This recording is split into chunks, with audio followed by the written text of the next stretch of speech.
Mohon maaf. Oke. Ya, terima kasih buat yang izin share screen ya teman-teman semua.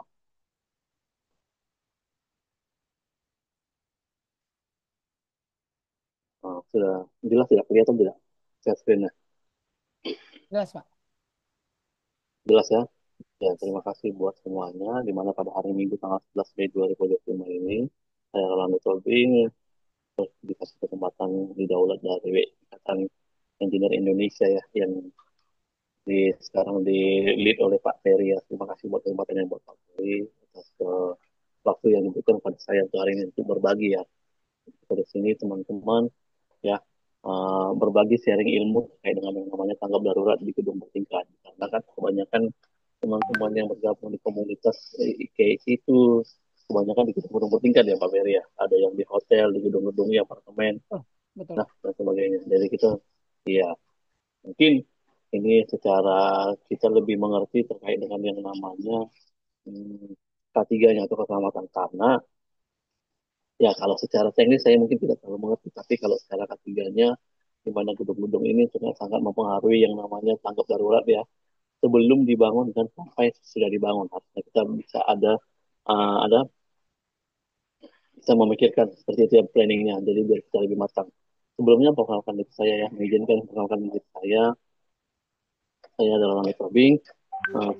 Dari apa secara pendidikan itu saya di S1 Fisika Universitas Sumatera Utara, untuk angkatan 2005 ya, jadi masih baru sebentar ya, baru sekitar 2 dekade yang lalu baru menginjakkan kuliah, jadi masih muda lah ya. Untuk program kerja apa program work experience saya ya, pernah bekerja di Indosiar Power Paper Sinarmas Group, Mas, CJ Group yang Gedang ya, CJ Entertainment, Subar Home, Ericsson Indonesia untuk telekomunikasi, konstruksi, dan yang saat ini sekarang berada di Indonesia WDW Project di Sarawak, Maluku Utara. Nah,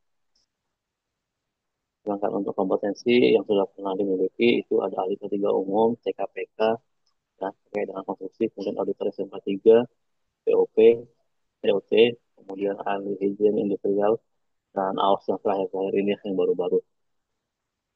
Jadi teman-teman, mohon waktunya sebentar, kita hanya berbincang sebentar. Nah, untuk teman-teman, uh, untuk induction-nya, teman-teman diwajibkan untuk yang tidak berapa tidak serta dengan yang namanya apa ya, PC atau tablet pada saat berhadapan, kemudian ambil posisi yang enak ya dari bisa ergonominya. Jadi biar kita bisa menikmati acara ini sampai selesai gitu. Jika tidak ada yang apa kalau saya kurang jelas atau kecepatan atau terlalu lambat, tolong diinfo ya teman-teman ke Pak Ferry ya. Apabila terlalu cepat, terlalu lambat, atau tidak jelas ya.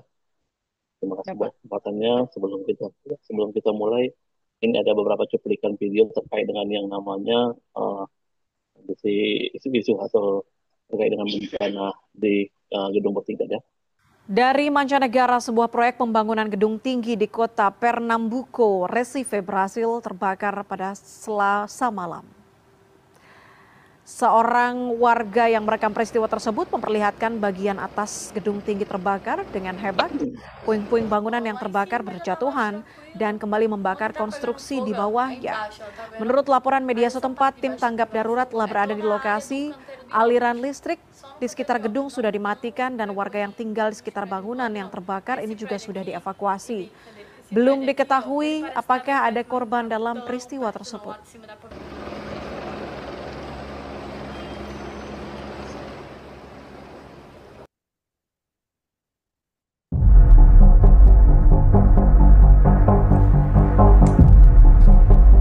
Viral sebuah video yang ramai beredar di media sosial Telegram pada Sabtu 17 Juni 2023. Dalam video tersebut memperlihatkan kebakaran yang terjadi di Belgorod pada malam hari. Tampak atap bangunan tempat tinggal bertingkat tinggi di kompleks perumahan Slavsiakski terbakar hebat. Akibat dari semua itu, sampai saat ini belum diketahui dan masih dalam penyelidikan petugas keamanan setempat. Kobaran api terus menjalar dan tak terlihat pemadam kebakaran di sana. Tidak diketahui pasti ada berapa jumlah korban jiwa atau orang yang alami luka-luka akibat insiden ini.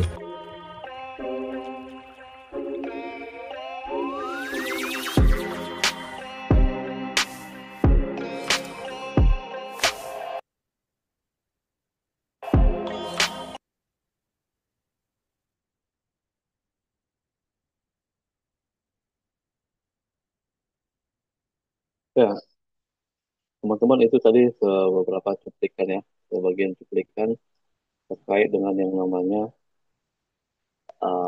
isu atau kecelakaan yang berhubungan dengan yang manajemen atau gedung bertingkat ya.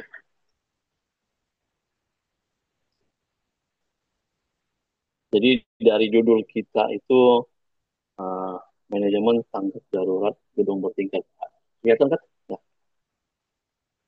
kelihatan ya Pak. Nah, jadi dari sini kita sebagai teman-teman yang harus kita prioritaskan adalah ya berhubungan sekarang ini zaman semakin canggih ya, banyak generasi gedung-gedung bertingkat yang dibangun terlebih di kota-kota yang maju ya. Pun demikian, pembangunan gedung bertingkat ini tidak selaras atau seirama dengan yang namanya perencanaan tanggap daruratnya.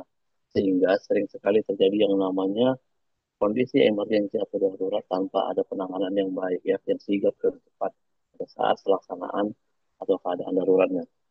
Nah, jadi teman-teman dari sini bagi latar belakangnya ya, gedung bertingkat yang tadi yang semakin tinggi, banyak gedung-gedung, terlebih lagi di kota-kota maju ya, di Jakarta, Surabaya, kota-kota besar. Ya, Pak ya, teman-teman semua yang ada di sini. Ada pembangunan apartemen, hotel, mall, rumah susun, bahkan yang sekarang sudah semakin banyak rumah ya. Rumah juga ya, baik apartemen, bahwa rumah susun itu yang bersubsidi ataupun tidak. Ya, kemudian gedung bertingkat dengan bangunan yang biasa. Akan tetapi seiring berkembangnya kemajuan zaman dan juga semakin tingginya gaya hidup ya, pembangunan gedung bertingkat, semakin begitu juga banyak terjadi yang namanya kebakaran, kecelakaan, jadi akibat di gedung bertingkat akibat ketidak uh, ketidaksiapan ya, baik itu dari segala fasilitas maupun dari kesiapan dari sumber daya manusianya pada saat dilakukannya ada kegiatan-kegiatan atau ada isu-isu kecelakaan seperti kebakaran ya, kecelakaan kayak di gedung bertingkat. Jadi dengan ini sebagai pihak apa dari segi keselamatannya itu wajibnya gedung bertingkat itu harus lebih banyak memahami terkait dengan yang namanya perencanaan pembangunan yang gedung sebelum dibangun ya apa yang harus dibutuhkan dan bagaimana dalam proses perencanaan pembangunannya ya karena tujuannya kita di sini itu dalam berhubungan dengan gedung atau bertingkat itu untuk melindungi investasi ya investasinya ini jangan sampai kita bangun itu tahu-tahu nanti itu tidak sesuai bisa kena yang namanya banjir ya bisa kena yang namanya jadi kecelakaan di sini bukan hanya masalah kebakaran ya ada banjir gempa bumi ya dan investasi mahal-mahal akhirnya jadi rugi ya kemudian itu tidak melindungi pekerja pada saat bekerja atau tenan-tenan seperti apartemen ya restoran atau ruko-ruko ya jadi konsumen itu bisa jadi beralih tempat dari kita yang menyediakan atau memprovide terkait dengan yang bangunan ya kemudian kalau kita sering bangunannya banjir ya kos-kosan atau apa segala macam rumah bahkan ya banjir sering-sering apa ada gempa bumi kita tidak layak dengan bangunnya ya jadi tidak nyaman kan bagi tenan atau konsumennya kemudian kalau sering ada isu-isu banjiran dan lain-lain itu akan mempengaruhi yang namanya nilai propertinya tadi nilai bangunannya tadi ya baik itu apartemen, ruko, rumah segala macamnya pun itu demikian juga yang terakhir itu adalah sebagai pemenuhan persyaratan perundangan ya di mana dalam pembangunan itu harus memperhatikan yang namanya regulasi yang ada di negara kita di mana aspek keselamatan ya kalau dilihat dari situ setelah kita bangun bangunannya ya yang diperhatikan itu harus ada dari tiga segi keselamatan kerjanya ya konstruksinya mekanik listrik nah terlebih lagi itu yang masalah yang namanya keselamatan listrik ya yang paling sering bermasalah ya bisa korslet ya sebuah singkat itu sangat mempengaruhi yang tapi yang gedungnya tadi nilai harga jual gedung kemudian ada yang namanya aspek dari pencegahan dan pengulangan kebakaran ya terkait dengan fasilitasnya, kesiapan peralatan, sarana, prasarana, sumber daya manusianya, kemudian tanggap darurat, tanggap darurat, ya, itu lebih untuk memastikan bahwa fasilitas prasarana-sarana yang kita miliki itu sudah sesuai dalam yang namanya untuk melakukan kondisi darurat ya dalam kondisi darurat. Kemudian kesehatan kerja, kesehatan lingkungan, dan juga konsumen tadi. Ya, jadi teman-teman pada saat kalian ini membangun gedung, kita juga harus memperhatikan ya konstruksinya itu memperhatikan kesehatan si pekerjanya tadi ya. Apakah itu bagaimana seorang pekerjanya menggunakan APD yang tepatkah, ya. Kemudian dia peralatan-peralatannya sudah sesuai kah, ya menyebabkan yang rusak, kemudian keselamatan lingkungan terkait juga dengan yang namanya polusi ya, bisa jadi dalam kita membangun suatu gedung yang bisa memperhatikan polusi baik itu di lingkungan sekitar ataupun nanti yang berakibat ke yang global ya, seperti pembangunan ya yang bisa mempengaruhi yang namanya efek global ya tadi. Juga keselamatan konsumen ya dalam membeli bangunan tadi. Kalau kita di bidang properti ya, keselamatan pembelinya, keselamatan tenan-tenannya kalau kita menyewakan tempat ya, pun begitu harus diperhatikan. Jadi aspek-aspek keselamatan ini wajib ya teman-teman. Jangan disepelekan. Lebih lagi dalam yang namanya pencegahan ya. Ada lebih baik kita lebih menanamkan dalam pencegahan daripada melakukan penanggulangannya ya. Karena kalau melakukan kita konsentrasinya di pencegahan kita lebih kuat ya. Mudah-mudahan dalam uh, aktualnya atau faktualnya kecelakaan isu-isu yang terkait dengan yang namanya kecelakaan di bangunan seperti kebakaran, banjir, gempa bumi itu tidak terlalu berdampak ya karena kita sudah prepare sebelumnya. Ya, dimana pada saat kita membangunnya kalau kita ada bergerak di bidang jasa bangunan properti itu kita memiliki tenan atau penghuni yang beragam ya konsumen yang beragam ya kemudian seperti ada tetangganya yang ini penyewanya itu yang mungkin cerewet yang diam-diam aja mungkin ada yang santai dia walaupun fasilitasnya tidak bagus ataupun ada yang sedikit-sedikit itu langsung ngomel terkait dengan ada budget sedikit ya kemudian bocor apa segala macamnya kemudian penyebaran bahaya ya kalau kita tidak melakukan penanganan kemudian bantuan luar terbatas kemudian adanya bahan-bahan mudah terbakar di sekitar bangunan atau ruangan konstruksi tadi dan itu juga mempengaruhi ya ada hal-hal jadi ini juga harus kita perhatikan jadi kita perhatikan juga individu manusianya lokasinya di mana di sini penyebaran bahayanya apakah di lokasinya ini aman ya tempat-tempatnya ini termasuk yang area relatif aman daerahnya karena kita tahu ya bahwa kalau yang namanya uh, bidang properti itu gedung atau bangunan segala macam kalau semakin dia itu tidak apa ya semakin sering ada sering masalah-masalah kriminal atau macet apa segala macam mungkin akan mengurangi yang namanya sisi nilai ekonominya ya nilai ekonominya kalau dia semakin bagus ya tidak sering macet kemudian kondisi aman dari kriminalisasi itu pasti akan lebih mahal ya, jadi dari semua setelah kita tahu tadi itu setelah kita bangun bangunannya ya setelah kita rawat ya kita harus tahu sebenarnya potensi bahayanya ini di mana potensi bahaya ini ya, dalam K3-nya itu dijelaskan dengan yang namanya di HIRA-DC, ya. Di hierarki determine and control, kemudian ada di job safety analisisnya. Jadi kita bisa memitigasinya ini ya, contoh-contohnya itu seperti gas beracun kendaraan, PAK ya, ventilasi, debu, bising, ya. Ini juga harus dilakukan yang namanya pengukuran. Jadi kita juga harus membuat gedung atau tempatnya itu sesuai untuk kesehatan ya. Jangan yang tidak ada ventilasi ya, yang bisa membuat apa debu-debu bersebangan atau bising ya di mana mungkin kondisi jalan rayanya tidak di depan kondisi jalan raya ya langsung di depan jalan kita tidak mengukurnya atau ada di dekat pabrik atau bagaimana kemudian ada tingkat kecelakaan kerjanya ya kemudian kecelakaan lalu lintas ini juga sangat-sangat di apa ya harus diperketat supaya tidak terjadi banyak karena ini juga dapat mengurangi yang namanya nilai dari properti tadi atau bangunan tadi ya dan juga ini bisa mempengaruhi yang namanya keselamatan kerja atau si pekerja tadi. Pun dengan dengan pembangunan yang namanya ruang kantornya ada bahaya kebakaran terlebih lagi ya listrik ya. Nah, listrik ini yang bisa berakibat dengan kebakaran juga bisa juga sehingga kalau dia fatal menyebabkan kecelakaan kerja yang fatality ada kematiannya. Jadi ini tidak bisa dipungkiri teman-teman potensi bahayanya ini. Nah, kalau ini bisa dimitigasi seperti tadi saya infokan di DC, JSA ya. Jadi masing-masing yang namanya personel itu pengawas harus bisa memitigasi gas beracun ini ya, apa kendaraan apa bangunan ini apa bahaya-bahayanya ya. Nanti pengawasnya membuat mitigasi bahaya-bahayanya dengan diberikan berkoordinasi atau berkolaborasi dengan yang namanya petugas ketiga ya keselamatannya. Ya, seperti itu.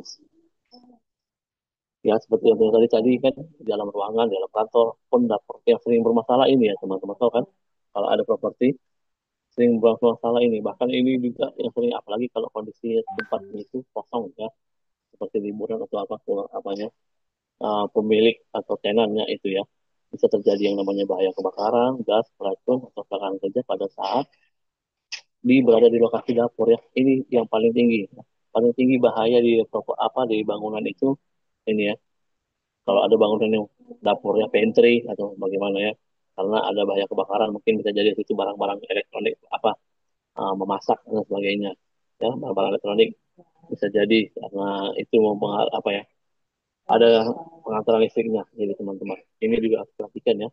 Tiga tadi ada yang ruang dapur, kantor, kemudian ruang basementnya ya. Basement ini yang sangat berpengaruh tiga-tiganya dalam pembangunan gedung. Jadi ini harus dapat dimitigasi, kita cek satu per satu ya. Kita runut bahaya-bahayanya, potensi bahaya yang ada di dalam tiga ini ya. Kalau kita kenalnya di radistik ataupun di JSA ya. Jadi seorang ketiganya itu harus kerjasama dengan pengawas atau engineer-nya pada saat membangun suatu properti, bangun suatu gedung, membangun suatu hotel, ruko, ya, untuk melakukan mitigasi bahaya-bahaya yang ada di sini. Ya, di mana tanggap darurat ini ada tiga hal yang harus dilakukan ya. Yang itu ya, ada yang 5 menit pertama terjadinya insiden ya.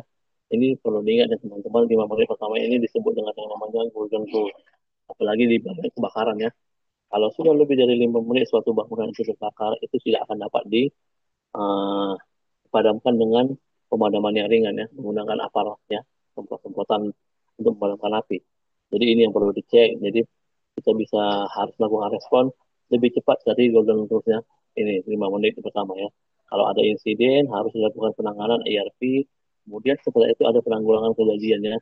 Ya, di mana ini terbagi atas 3 tahap ya, atau 3 tingkat, 3 level. Ada tier 1, 2, dan 3 teman-teman. Pun ini siklusnya akan selalu berulang ya. 5 menit langsung ke ERP. Ini kalau sudah ya dia langsung bermasalah atau sudah lebih dari 5 menit langsung penanganan kejadian. Pun begitu ya teman-teman. Berulang terus. Di mana tier 1, 2, 3 ini dapat dicek ya. Ada 3 cek nanti. Jadi dari sini kita sebelum kita lanjut itu ada dasar hukumnya ya teman-teman.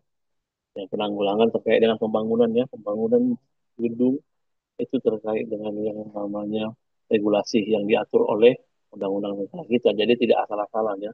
Kalau kita membangun atau mengerjakan suatu bangunan, ya, gedung, ya itu tidak asal-asalan. Karena sistem manajemen bencana juga harus pikirkan ya, dengan tujuan seperti hal seperti ini ya, untuk menghadapi bencana, menekan kerugian ya atau korban pada saat terjadinya bencana, baik kebakaran, gempa bumi, banjir ya, baru meningkatkan kesadaran semua pihak, baik itu masyarakat, uh, yang pemangku pemangku kepentingan dari organisasi tersebut, ya pemilik perusahaan, ya pemilik gedung, ya dengan tujuan apa? Untuk melindungi anggota masyarakat pun dengan pekerja-pekerja ataupun uh, masyarakat atau karyawan-karyawan lah kalau dia memang suatu perusahaan ya dari bahaya atau dampak bencana sehingga korban dan penderitaan yang dialami itu dapat dikurangi atau dapat dicegah apa untuk maksimum ya kita meminimumkan korban bencananya dengan cara apa tadi ya jadi tujuannya ini dilakukan ini untuk ini 3 aspek ini ya seperti tadi ya kemanusiaan mencegah banyak korban kemudian kerugian ya loss prevention dan finansial dan juga untuk memenuhi aspek hukum supaya ini tidak ada dalam yang namanya tidak terjerat hukum ya karena melakukan pembiaran terkait dengan yang namanya kalau ada kondisi bencana alam kita tidak melakukan pencegahan atau perencanaan yang matang sebelum melakukan pembangunan ya dimana ini tadi ya undang-undang yang mengaturnya dasar hukumnya ini teman-teman. Nah yang paling penting ini yang saya pribadi sebagai orang K3 itu juga diangkat dalam yang namanya PP 50 tahun 2012 ya tentang sistem manajemen keselamatan dan kesehatan kerja yang mencakup poin tanggap darurat ya. Jadi segala sesuatunya itu harus ada dari perencanaan sampai dia nanti sudah selesai pos dari pre sampai pos ya sudah ada. Ada yang lainnya itu ada PP nomor 21 tahun 2008 tentang penyelenggaraan penanggulangan bencana ya. Kemudian nomor 8 tahun 2008 tentang dari BNPB ya, BNPB dan 24 tahun 2007 Undang-Undang mengenai manajemen bencana. Ini ada dasar undang-undangnya dalam kita bergerak di bidang yang namanya gedung atau manajemen konstruksi ya. Adapun tadi setelah kita telah landasan hukumnya, persyaratan teknik untuk yang namanya perencanaan gedung ya, untuk menghindari yang namanya kebakaran, bencana kebakaran, itu tertuang dalam Permen Negara ya, Kemenek PU ya, tahun 2000 nomor 10 PKP PTS ya. Ada 4 poinnya, yaitu perencanaan ya, kemudian sarana penyelamatan, proteksi pasif dan aktif. Sebelum kita lanjut dari 4 aspek ini, saya mau bertanya dulu, kita baru ada yang tahu itu apa teman-teman proteksi pasif dan aktif? Mungkin ada yang bisa sharing supaya kita tidak satu arah sebelum kita lanjut. Sebelumnya, mungkin ada yang sudah pernah dengar, ada yang sudah pernah dengar? Ya, silakan. Ada yang mau respon? Boleh melalui chat box atau open mic langsung boleh ya, Pak Ando ya? Iya, iya. Kalau Ya, bisa silakan kalau teman-teman. bisa ngomongnya open mic. Iya, teman-teman. Ya, kalau Biar bisa kita open tidak mic pasif biar ini. biar memberikan informasi juga buat Enak teman-teman tiket yang deh. lain. Poin 4 nih, Pak. Kurang dimengerti. Iya. Maksudnya sistem proteksi aktif means of escape itu apa gimana ya? Jadi means of escape ini dia lebih ke tempat untuk jalur untuk evakuasi, melarikan diri tanda kutip seperti itu. Jadi fasilitas sarana prasarana yang berkaitan dengan itu. Ada yang pernah dengar belum? Atau pernah memberikan contoh? Kalau dia salah satu contohnya untuk proteksi pasif ya, itu seperti jendela tahan atau dinding tahan api, pintu tahan api. Pernah dengar kan? Ada tahu bangunan seperti itu? Iya, iya, pernah.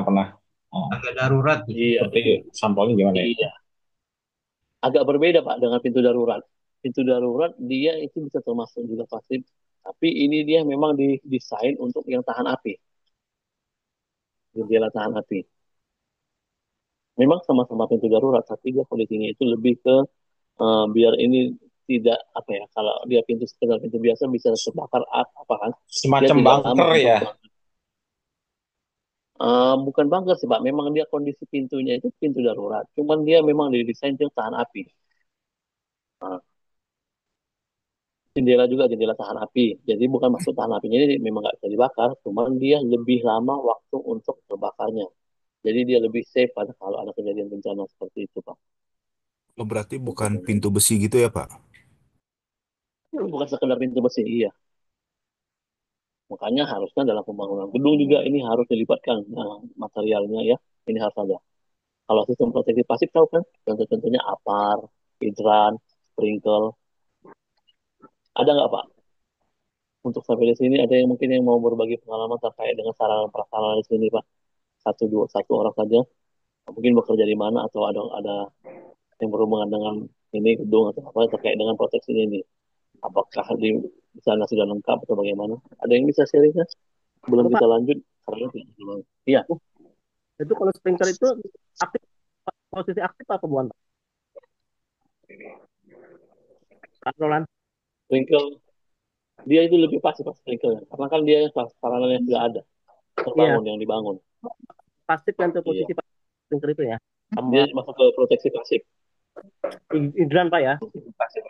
Iya, hidran, sensor-sensor, alarm.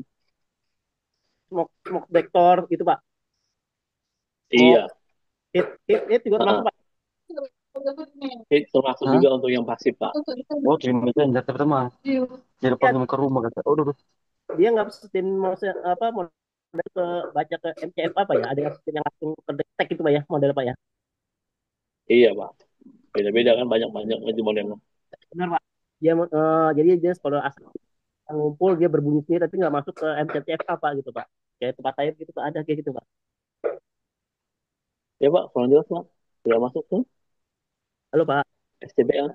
Oh ya, halo. Iya, iya tuh ya kalau ada asap dia langsung ke detect sendiri Pak gitu Pak. Jadi nggak masuk ke apa ke modul ya Pak, modul MCFA-nya Pak gitu. Dia Oh, ya, SCBA-nya. ada Pak ya dia punya alat gitu Pak ya. Ada, Pak. Jadi itu tergantung dari kita sih, makanya kita itu menyediakan apa dan kita mau pesan dari mana ya. Karena Iya, perlindungan yang namanya terkait dengan bencana alam terkait, ya paling banyak kebakaran ya. Yang sudah yang orang lebih concernnya ya, banyak Pak gitu Pak. Yang pakai modulnya, yang pakai sensornya bagaimana, sensor alarmnya yang bagaimana nggak? Apakah ya dia masuk atau bagaimana? ini itu Pak ya betul Pak. Ya betul Pak. Iya sih, betul. Itu aja sih Pak. Oke, kita boleh lanjut, Pak. Iya. Ya. Ya, jadi teman-teman contohnya tadi proteksi pasif ya tadi itu yang seperti sprinkle hilang ya. Nah, proteksi aktif itu salah satunya itu jendela tahan api, pintu tahan api ya. Itu sering. Nah, di dalam sistem manajemen keadaan darurat ini yang harus dipikirkan dari perencanaan sampai kita selesai membangunnya itu yang paling penting itu adalahnya yaitu uh, konsentrasi atau fokus terhadap keadaan darurat atau bencana alam ya yang dikelola di dalam sistem manajemen keadaan darurat. Kemudian manajemen keadaan darurat ini ya, jadi dengan kita melakukan ini suatu perencanaan untuk menanggulangi ya. Jadi semua itu harus dipikirkan ya, dari mitigasinya ya, kemudian itu persiapannya, kemudian apa yang harus kita lakukan jika terjadi kejadiannya situ baik itu kebakaran, kebanjiran, ya mungkin huru hara, ya gempa bumi, ya longsor, pun demikian yang harus dipikirkannya itu adalah recovery-nya bagaimana juga. Jadi empat hal ini harus kita concern dalam yang namanya manajemen keadaan darurat ya, Bapak Ibu semua ya, bukan hanya sekedar mencegah. Pun kalau terjadi yang namanya hal yang terburuk, recovery-nya bagaimana ya. Ya, jadi itu yang termasuk dalam manajemen keadaan daruratnya. Di mana elemen yang dalam manajemen keadaan darurat harus mencakup yang namanya 10 elemen ini, teman-teman semua, Bapak Ibu semuanya. Ada kebijakan, identifikasi, perencanaan awal ya. Jadi yang ini inisiasinya, inisiasi, kemudian prosedur tanggap darurat yang ada di tempat Bapak Ibu semua, organisasinya, kemudian sumber daya baik itu manusianya ataupun sumber daya sarana-sarananya ya. Pembinaan dan pelatihan yang wajib dilakukan secara rutin terus menerus. Nah, kemudian komunikasinya, nah, komunikasinya ini terkait dengan yang namanya awareness-nya kah atau peningkat apa terkait dengan yang namanya keadaan darurat, inspeksi dan audit yang wajib dilakukan secara rutin yang tidak putus-putusnya. Dan yang terakhir itu kalau memang terjadi kejadiannya yang fatality, kita lakukan investigasi dan pelaporan untuk mendapatkan detail akar permasalahannya supaya itu tidak terjadi lagi teman-teman ya, bapak semua. Gimana manajemen keadaan darurat tadi ya, seperti tadi ya. Dari 10 tadi, 10 elemen tadi itu terbagi dalam beberapa ya.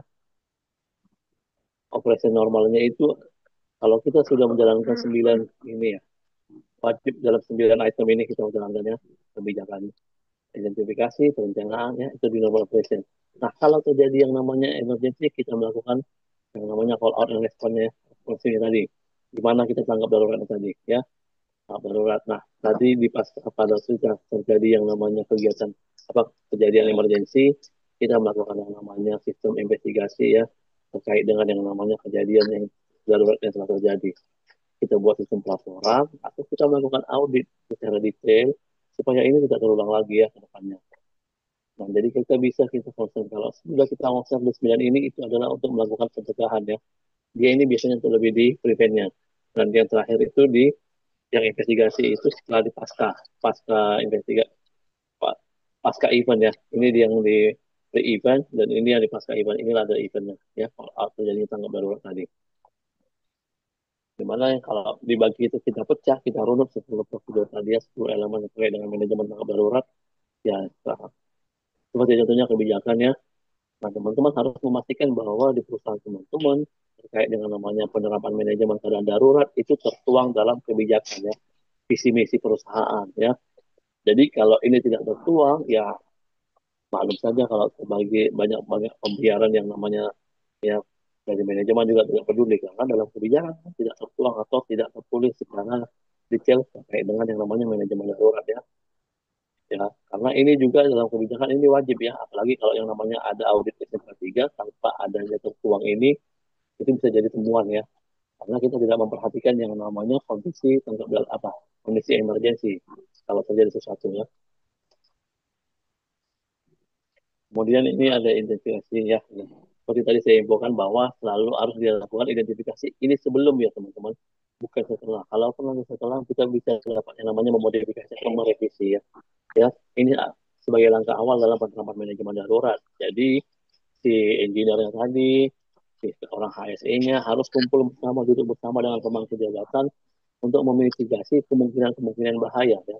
Seperti tadi di info di awal, kita tahu letaknya di mana, mau dibangun di mana, ini bagaimana kondisi kondisi sekitarnya, apakah ini ada bahaya seperti lingkungannya, debu dan lain sebagainya, kebisingannya di mana ya. Jadi itu dirunut atau dituliskan detail di awal ya, ditertuang dalam yang namanya HIRA-DC ya, atau identifikasi bahaya dan risiko atau di job safety analysis ya. Dengan tujuannya ini untuk meminimisasi ya timbulnya potensi risiko yang berbahaya ya. Jadi dengan ini kita dapat lebih siap, lebih siaga ya, perusahaan lebih siap atau siaga dari segi sumber daya manusia, peralatan dan finansial ya. Karena kan di dalam yang namanya PRDC atau JSA kita memiliki mitigasi dan persiapan. Kalau terjadi A, apa yang harus kita lakukan ya? Baik itu di breakdown dari hierarki keselamatan ya, ada 5 ya, dari eliminasi, substitusi, engineering control, administrasi, baru itu yang terakhir pemakaian APD ya. Pemberian harus kita melakukan substitusi kah, alatnya yang harus dirubah kah, harus modifikasi peralatan kah, lokasinya kah, itu termasuk ya teman-teman. Ya, kemudian identifikasi keadaan darurat yang tadi juga ini termasuk mitigasi ya. Jadi ini juga yang saya perhatikan dalam pembangunan konstruksi gedung ya. Ya, seperti tadi saya sudah infokan dari awal bahwa kecelakaan, kebakaran, peledakan itu juga wajib ya. Ya, ancaman bom apabila kita kayak pembangunan mall ya, pembangunan mall mungkin rumah ibadah ya, ini sangat rawan terhadap yang namanya peledakan ataupun ancaman bom ya, gempa bumi, lebih lagi kalau dia sekolah atau dia pembangunan yang namanya bangunan-bangunan publik ya, kesehatan seperti rumah sakit, klinik dan sebagainya, banjir dan ini juga diperhatikannya untuk semua ya, mau itu rumah, apartemen, rumah sakit, kampus, sekolah ya. Pun dengan yang sering terjadi di negara kita ini adalah huru-hara yang gangguan sosial seperti demo, kemudian tindak kriminalitas ya, itu juga harus perhatikan ya, gangguan sosial. Bahkan macet juga termasuk gangguan sosial ya, kalau misalkan dia lama. Macet-macet di depan gedung kita itu juga kan jadi ada. Dimana dari setelah kita melakukan identifikasi, wajib kita lanjutkan ya awal-awal ya, atau pre-planning ya, perencanaan awal. Dimana kita sebagai pemangku jabatan, engineer, orang ketiganya, menyusun strategi dasar ya dalam pengendalian keadaan darurat tadi ya, mengadakan skenario based planning ya. Jadi kita membuat berbagai hal skenario terkait dengan kondisi terburuk ya. Kalau terjadi yang namanya yang terkait dengan yang namanya tindak apa emergency ya, seperti tadi kebakaran, kebanjiran dan sebagainya. Baru dari situ kita juga harus menginventarisir sumber dayanya, apakah kita sudah sesuai dari manusianya, kompetensinya ya. Jadi kita juga tidak asal ya, jumlah tenaga kerjanya dalam membangun juga harus kita perhatikan. Jumlah tenaga kerjanya, kemudian sarana dan prasarana ya terkait dengan yang peralatan emergensinya ya, kemudian peralatan kerja kita sesuai tidak, teknologi juga yang digunakan harus kita cek atau kita rencanakan sejak awal ya, seperti tadi apakah pakai sensor atau pakai manual, apakah kita membangun itu gedungnya itu di mana peletakan yang namanya tadi itu pintu daruratnya ya. Karena nanti ini tadi ya, ERP level seperti tadi yang sudah saya sampaikan di awal, ada 3 filternya tadi teman-teman, yang 3 level ya. Dimana tier satunya itu ya, level awalnya itu di bulatan pertama yang warna biru ini ya, biru ya, yang insiden sama insiden manajemen, baru lanjut ke yang regional, dan yang terakhir itu di nasional. Kalau ada isu-isu yang menjadi ya, terjadi kan kalau dia bencana alam seperti bangunan yang atau rumah sakit terbakar ya, atau kena gempa akhirnya runtuh ya, bisa jadi isu nasional itu ya, runtuh ya. Kalau regional itu mungkin seperti bahaya-bahaya lingkungan ya, pembangunan tadi ada menyebabkan bahaya-bahaya lingkungan ya, pencemaran udara kah atau bagaimana polusi-polusi ya. Kalau insiden ini masih mungkin di kondisi tempat kita sendiri aja ya, tertibnya secara internal. Nah ini jadi teman-teman ya, jadi untuk dari 3 tier ini kita harus melakukan yang namanya taktikal ya, ya, dari krisis manajemennya juga harus ada, emergency manajemennya itu di tier 2, insiden manajemennya. Nah, dari 3 tier ini, mungkin ada yang bisa berbagi nggak di tempat Bapak itu sudah ada sampai di tahap mana? Taktikal kan? Ada yang boleh berbagi satu orang? Sudah di tahap mana, Pak? Sudah ada yang membuat krisis manajemennya sampai di tahap krisis manajemen?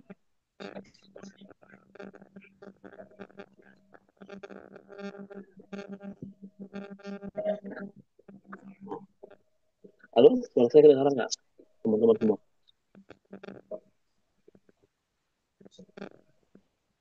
Halo, suara jelas tidak?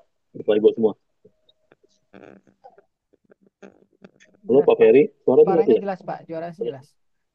Boleh teman-teman, Oke, terima ada kasih. yang mau respon terkait Iya, atau yang berbagi iya, seputar mungkin ada kondisi penerapan di tempat. di building atau gedung teman-teman? Ini masuk yang kategori tier 3, 2 Sudah atau di satu ya, Pak iya, ya?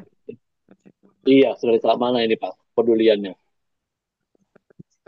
Karena ini juga nanti akan berpengaruh juga gitu terhadap penanganan nanti ketika ada bencana yang terjadi di gedung ataupun di building teman-teman.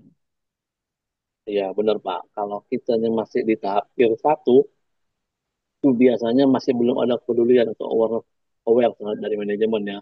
Tapi kalau udah sampai tier 3, bahkan manajemen sudah peduli ya, baik itu dalam perencanaan, mungkin budgeting, ya, kemudian dalam pengawasan, monitoring, evaluasi, itu sangat-sangat harusnya itu sudah sangat memitigasi terjadinya Nah, bencana-bencana ya, ini Pak. juga mungkin ada hubungannya dengan adanya atau tidak Departemen HSE di gedung tersebut. Mungkin itu ya, Pak ya, yang jadi ininya ya, Pak ya. Bisa jadi, ya. Selamat Karena, siang, Pak.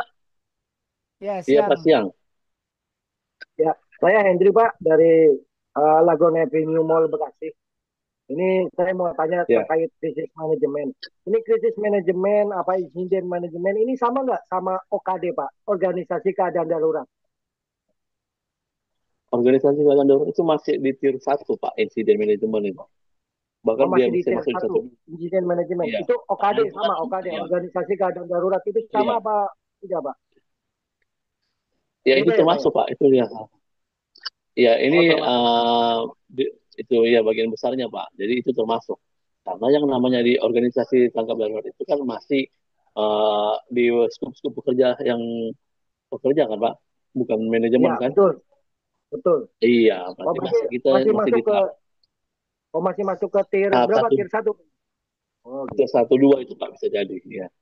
Nah, tetapi Baik, kalau baik. kita sudah ada iya, kebijakannya sudah ada, krisis manajemennya ada, kontingensinya ada, dan salah satunya contohnya pihak manajemennya itu sering melakukan audit atau inspeksi berkala dari pihak manajemen ya, bukan dari Betul, Pak. pihak yang menengah. Nah, itu berarti kita sudah berada di tier ketiga ya. Pun Baik, seperti Pak. hal Misalnya ini kan gini, Pak, di, terjadi insiden manajemen di itu di waktu malam, Pak. Nah, di waktu malam kan kita cuma ada sama security sama engineering aja, Pak. Kan orang-orang level back office kan udah di rumah, Pak. Nah, itu gimana, Pak? Itu untuk menanganinya itu, Pak. Itu yang kadang kita di lapangan itu susah, Pak, itu. Kejadian insiden itu pas malam hari, Pak. ya, makanya Pak, Gimana, Pak, maaf tanggapannya, Pak? sebelumnya. Nah, inilah diperlukan dengan yang namanya itu keterlibatan semua sumber daya yang ada di situ, Pak. Manusianya, pekerjaannya, dan juga harus ada keaktifannya sendiri. Di tempat Bapak sudah ada divisi ASE-nya, ketiganya, ada ketiganya. Ada, Pak. ASC-nya ada, Pak. K3-nya ada, Pak. Pak Maulana, Pak, namanya, Pak. Sering dilakukan simulasi tidak? Oh, sering Pak, per 3 bulan sekali kita Pak. Nah itu kita kejadiannya kalau pas lagi malam aja Pak. Kalau misalnya pagi apa sore kan masih ada tuh banyak pekerja-pekerja. Nah kalau pas di malam hari masuk malam, kayak saya ini engineering cuma 2 orang dan security cuma 3 orang. Itu Pak yang jadi permasalahannya itu Pak. Itu yang belum, saya yang takut banget itu kejadian itu di malam hari Pak. Ada apa namanya petugas pemadam atau bagaimana Pak? Atau kita bekerja sama dengan petugas pemadam? Tidak, di tempat kita Ya bekerja. kita bekerja sama dengan security sama engineering aja Pak. Untuk pihak luar kita tidak ada kerjasama, mungkin dengan pemadam Untuk daerah pihak atau luar kita ada punya Pak. pemadam sendiri. Untuk pihak luar ada, cuman kalau pas lagi ada simulasi aja Pak mereka datang Pak. Hmm, makanya itu yang harus lebih sering di awareness kan sih Pak. Kalau memang Nah itu kita Pak. sumber dayanya tidak cukup, kalau sumber dayanya tidak cukup, Makanya harus diperhatikan yang namanya sarana dan prasarana dulu, Pak. Jadi betul. kita tidak langsung, makanya seperti saya info, kita itu harusnya lebih sibuk di pencegahan ya. Kalau kita memang takut ada kejadian, kita lebih sibuk pencegahan. Kalau kita lebih fokus di pencegahan, ya insya Allah itu tidak terjadi yang namanya uh, hal yang fatal ya Pak. Kalaupun terjadi mungkin yang risiko-risiko kecil ya. Nah, jadi kita harus siapkan dulu sarana prasarana. Walaupun Bapak sedikit, tapi kalau sarana dan prasarana baik, Bapak juga sudah tahu ya, sudah tahu cara penanganannya, ya setidaknya itu sebenarnya sudah bagus. Aslinya Bapak sudah mengerti kok. Walaupun dua tiga orang, pasti orang Bapak sudah memiliki kecukupan ilmu. Ya, Ya, betul tambah Pak. lagi dan sarana dan Ya, prasarananya terima itu kasih Pak. memenuhi. Infonya Pak. Iya Pak, Terima kasih makanya Pak. sering-sering dibuat simulasi Pak. Jangan 3 bulan Oh, sekali tuh iya Pak. Pak. Ya, nanti saya Iya langsung Pak. ke ya Pak. Makasih ya Pak. Iya, simulasi itu kalau bisa diuji coba itu setiap per bulan Pak. Ya, jangan Betul. per tiga Ya, bulan. siap. Oke Kalau Pak. 3 bulan itu sudah Makasih banyak Pak. yang lupa itu Pak. Ya. Iya Pak, benar. Betul sekali itu Pak. Ingat Pak DJ itu Pak. Per sebulan sekali Pak. Ya, contohnya yang tadi Bapak, sih kita masuk yang tadi Bapak info tadi yang namanya prosedur tanggap darurat ya Pak. Ya, apakah perusahaan kita itu sudah memiliki prosedurnya tersendiri terkait dengan tanggap darurat, ya. Kemudian di dalamnya situ sudah terkait dengan yang namanya tugas tanggung jawab. Nah, inilah tadi yang ada yang namanya organisasi tanggap darurat ya Pak ya. Nah, di sini tertuang ya organisasi tanggap darurat. Akan tetapi organisasi tanggap darurat itu biasanya masih manajemen bawah ataupun menengah, ya. Kemudian prosedur ganda darurat itu harus ada yang menjelaskan atau harus mendapatkan legitimasi dari manajemen. Nah, kalau sudah melegitimasi dari pihak manajemen atas, tidaknya dia sudah masuk ke dalam tier 2 ataupun 3. Mudah-mudahan dalam ketiga ya. Kebijakannya sudah ada kebijakannya, prosedurnya ada, ya, mengikat semua pihak. Pun ini dengan pihaknya semua tertuang, bukan hanya yang pihak internal ya Pak. Bahkan kita sudah memikirkan sebagai konsumen atau masyarakat dalam yang namanya prosedur ini ya. Kalau terjadi sesuatu, ya konsumen atau masyarakat. Ini tadi ya, ini yang tadi ya organisasinya ini lebih detailnya ya. Di SOP sudah ada. Kemudian organisasinya tadi ya, akuntabilitas dan setiap individu dibuat tertuang secara jelas tugas dan tanggung jawabnya siapa namanya, PIC-nya siapa, ya. Di organisasi pengelola biasanya kan ada yang bagian administrasi, bagian P3K, ya, bagian pemadamnya, ya, bagian evakuasi, ya. Nah, ini nih kalau tadi Pak sudah sumber daya sarana, walaupun Bapak mungkin cuma berdua atau bertiga, ya insya Allah itu bisa dapat ditangani ya Pak. Kalau Bapak sudah memiliki kecukupan ilmu dan sarana yang memadai Pak. Tapi kalau sarananya tidak memadai dan sumber daya yang tidak cukup juga secara pengetahuan, sebanyak sebanyak apapun orangnya itu tidak berguna juga ya Pak. Tahu kan kalau di tempat kita itu ada kejadian lebih banyak yang jadi apa ya Pak? Jadi juru kamera ya. Ada kejadian bencana alam juga banyak yang lebih lebih fokus untuk merekam keadaan daripada untuk membantu untuk menyelesaikan keadaan darurat tadi ya Pak. Tapi kalau Bapak teman-teman sudah memiliki kecukupan pengetahuan, sumber daya manusianya dan sarana juga oke ya, itu bisa dipakai dengan bagus ya, kondisinya aman, itu bisa Pak mau Bapak pagi, siang, sore ataupun malam, itu setidaknya harus apa sudah memiliki kemampuan untuk memadamkan atau menanggulangi bencana alam dengan baik ya Pak. Nah ini Pak yang tadi ada pembinaan dan pelatihan yang dilakukan secara rutin ya Pak, ya secara berkala ya, walaupun jangan ya kalau menambah jangan 3 kali sebulan lah, selalu jauh gamenya Pak, gamenya. Jadi kita itu harus mengulang-ulang ya, ya secara rutinitas ya, skenario yang khusus. Ini skenario nya disesuaikan dengan tempat lokasi kerja Bapak ya. Lebih seringnya apa? Apakah kemungkinannya kebakaran kah, banjir, atau gempa bumi kah ya? Itu berbeda-beda Pak skenario. Jadi pun kalau ada pun dia simulasi, kalaupun 3 bulan sekali mungkin dengan tema yang berbeda Pak. Jangan dia uh, apakah kebakaran atau kebanjiran untuk bulan ini, bulan depan apa, jadi seperti itu teman-teman semua. Ya. Nah, yang kedelapan itu komunikasi ya, teman-teman. Ya, baik ini dari pimpinan, dari leader, dari teman-teman organisasi ya, harus ada ya seperti awareness. Kalau sekarang ini kan bisa untuk komunikasinya terkait dengan yang ini bisa poster ya, bisa video-video awareness yang di-share dalam grup ya, poster-poster yang ditempel ya. Terlebih lagi yang namanya itu wajib mengkomunikasikan kondisi darurat PIC-nya siapa ya. Mungkin telepon pemadam sekitar, ya, telepon yang namanya PIC atau pimpinan di situ, apa pimpinan harus ada senjata emergency call ya. Ya ini tidak ya karena situasinya emergency mungkin banyak yang susah untuk menghafal. Jadi kalau misalkan ada kondisi emergency, baiknya untuk komunikasi poster terkait dengan tanggap darurat itu harus diinformasikan ya Pak. Bisa bentuk-bentuk poster, banner ya, itu Pak. Yang disusun dalam yang namanya prosedur ya, komunikasi terkait dengan tanggap darurat ini ya. Yang berkaitan dengan stakeholder juga manajemen tanggap darurat ya, teman-teman sini. Terlebih lagi kalau ada yang namanya contohnya itu ada simulasi atau tidak ya. Kadang ada itu yang teman-teman tidak diinformasikan simulasi, tiba-tiba ada kejadian yang ada simulasi atau dia tidak ya jadi orang panik ya. Jangan seperti itu teman-teman ya. Nah, atau kalau ada kejadian benar-benar bencana alam, orang karena beranggapan itu biasanya simulasi ya, tetapi tidak pernah dikomunikasikan, orang beranggapan bahwa itu kejadian cuma simulasi, padahal benar-benar terjadi. Jadi komunikasi kita harus dibangun ya, baik dari pihak HSE, K3, pihak yang di kantor, teman-teman engineer, para pekerja, manajemen ya. Jadi harus saling sinkron ya teman-teman. Jangan satu merasa sudah tersampaikan, yang satu belum. Kita sudah merasa ya. Gitu. Kemudian dilakukan yang namanya inspection dan audit ya teman-teman. Ini juga tadi yang wajib yang memastikan untuk memastikan sarana kita itu benar-benar masih layak dan bagus untuk digunakan apabila ada kondisi emergensi ya. Jadi biar penanganan daruratnya itu berjalan dengan baik, mau dia pagi, siang, sore, malam itu dapat kita lakukan, dapat kita kerjakan dengan baik. Mau dia dengan pekerjaannya mungkin yang sedikit ya, meminim, akan tetapi setelah kita mungkin ada penanganan lebih cepat, setidaknya itu tidak terlalu fatal ya teman-teman. Ya, inspeksi dan auditnya juga itu baik. Nah ini kalau sudah masuk di tier 1, inspeksi dan audit ini bahkan dilaksanakan dengan yang namanya top manajemen ya, bukan hanya dari petugas ASE atau mungkin SPP atau pengawasnya ya. Kalau sudah manajemen krisisnya itu sudah aware pada top manajemennya itu juga ada inspeksi dan audit by top manajemen ya. Untuk yang terakhir itu investigasi dan pelaporan ini di pasca terjadinya ya tanggap darurat tadi ya.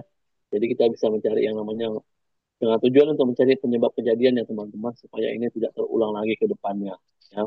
Apa yang harus kita lakukan ya, apa yang harus kita cegah, apa sih miss-nya walaupun kita sudah sarankan sasarannya sudah oke, kita sudah dapat pengetahuan yang cukup ya, tetapi apakah ini dari habitnya yang masih belum ya, habit manusianya kah atau bagaimana. Jadi kita dapat penyebab kejadiannya, root cause-nya ini apa. Nah inilah yang dijadikan pertimbangan dari manajemen untuk di bawah ke depannya ya. Apakah itu mungkin ada awareness, apakah training, pelatihan, mungkin dengan memberikan briefing atau sekedar awareness poster, video-video ya terkait dengan itu ya. Supaya ini biasa sebagai alat tolak ukur untuk melakukan efektivitasnya ya, dalam penanggulangan ya. Jadi kita bisa tahu ini cocok atau tidak ya. Karena banyak dilakukan yang namanya simulasi, training, pelatihan, banyak nol ya, banyak yang tidak peduli ya. Masalahnya di habit, bukan masalah pelatihan yang tidak dilaksanakan ya. Di habit kita. Ya, seperti kejadian kebakaran, korsleting, mungkin masih banyak yang ya yang asal-asalan ya, ada pulang kerja, peralatan listrik itu semua tidak dimatikan, kemudian itu ngecasnya itu satu lubang itu bisa 10 ya, tindih-tindihan, itu bisa ya pengaruh ya Pak, semua. Jadi itu di habitnya, apakah bagaimana, apakah kalau memang sarananya apa yang tidak pernah dilakukan kah, pengecekan kah, inspeksi kah, audit kah? Sistem keadaan daruratnya apakah ada ya, baik itu dari yang namanya dana evakuasi, organisasi tanggap darurat, personilnya itu berkompetensi atau tidak ya, kemudian itu yang namanya kerjasama mungkin dengan petugas-petugas yang dalam sekitarnya ada tidak ya, ada MOU-nya, itu juga menjadi salah satu poin terpenting. Oke teman-teman, dari 10 sistem manajemen darurat tadi ini mungkin ada yang mau disampaikan atau ada yang mau ditanya jawab dulu Pak sebelum kita akhiri. Mungkin ini ya dari sisi ini mungkin kita bisa juga cerita sharing ya teman-teman ya.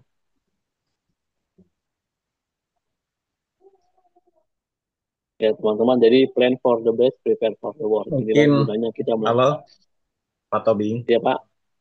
Iya siap. Eh, Kebetulan saya pernah ngalamin ada gedung yang Ya. modelnya dia mixed use. Mixed use. Jadi ada apartemen, ada mall, ada hotel. Nah, Mhm. kebetulan ada beberapa titik saya perhatikan tuh untuk evakuasinya dengan satu tangga darurat yang bersamaan gitu loh. Nah, biasanya pada saat evakuasi itu kan mereka saling apa ya, panik ya. Nah, itu dalam pengaturannya seperti Ya. apa ya Pak Tobi ya? Baiknya ya.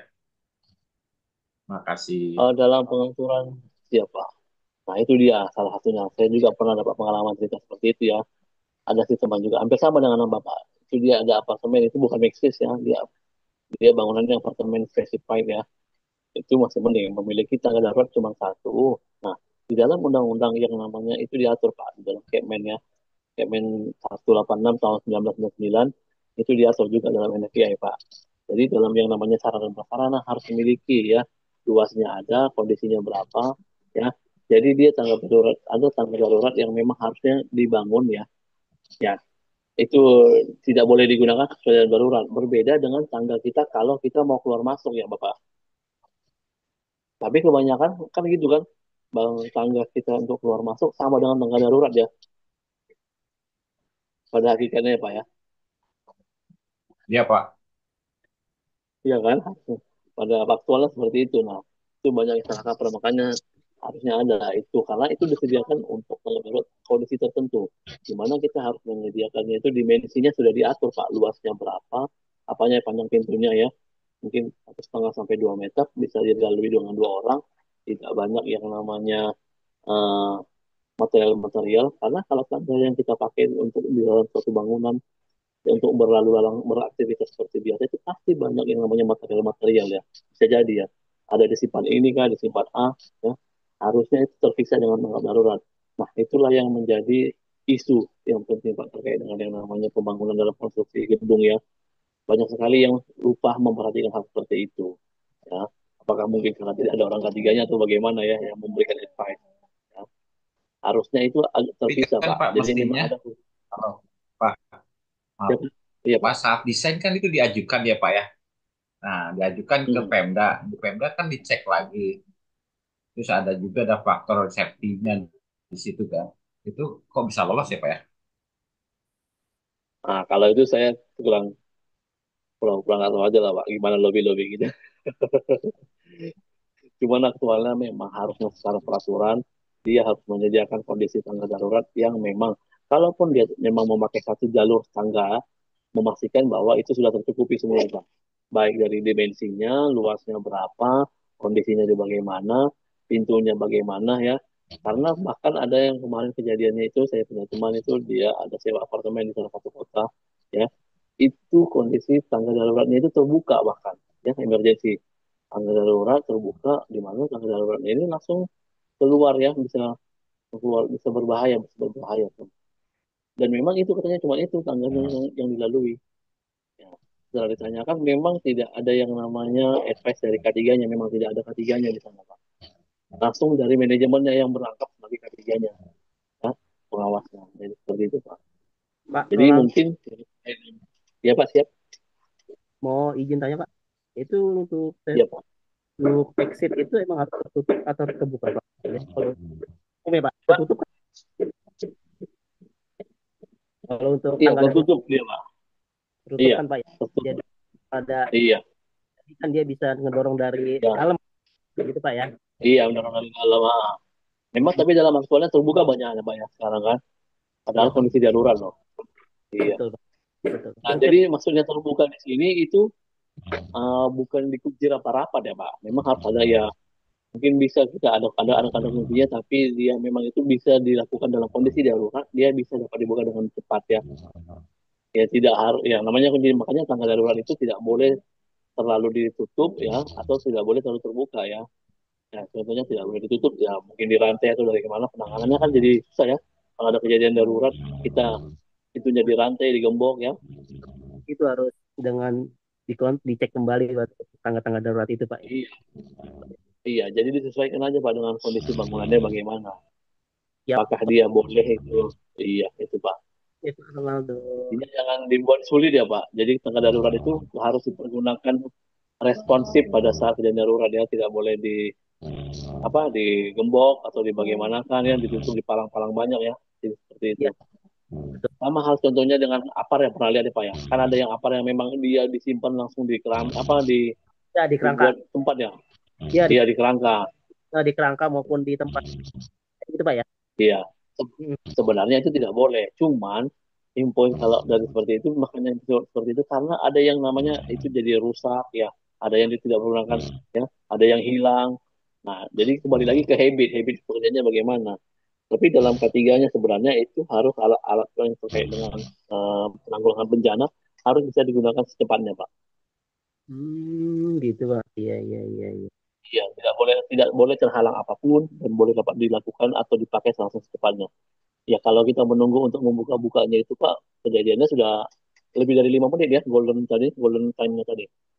Golden time. Lagi kebakaran itu golden time 5 menit ya Pak. Mm-mm. Kalau sudah lebih dari 5 menit, itu sudah harus penanganan yang serius. Iya, betul. Iya, ya. Oke Pak. Gitu, Pak. Ya, lanjut Pak Ronaldo. Boleh Iya. teman-teman yang lain jika memang ada yang mau di-sharing,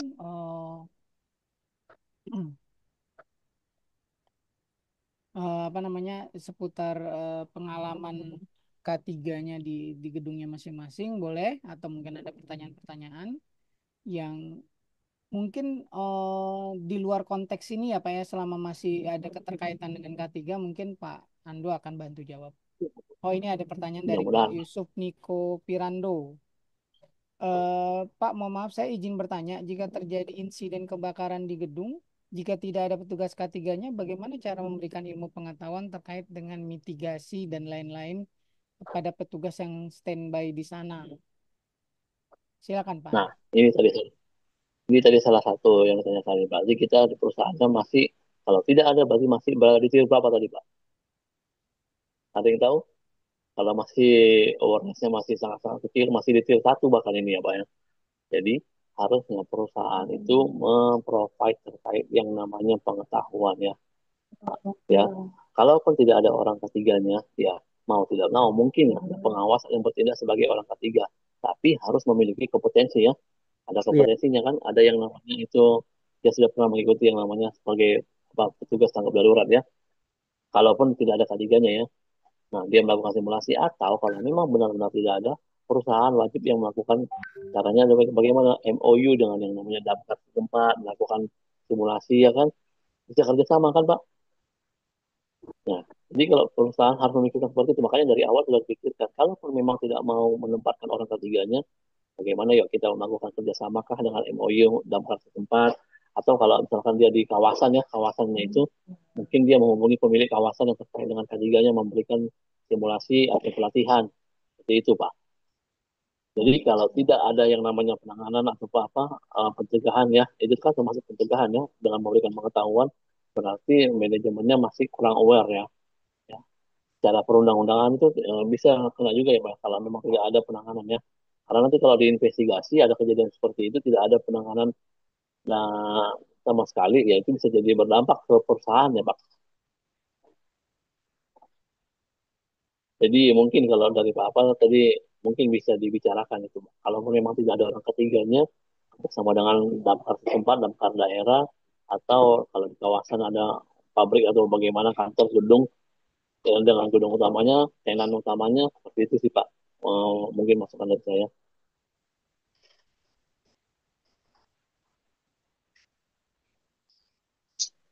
Bapak, ya, Bagaimana Pak cukup Yusuf? tidak Semoga Pak? bisa menjawab ya Pak ya. Pak Yusuf? Iya Pak Yusuf.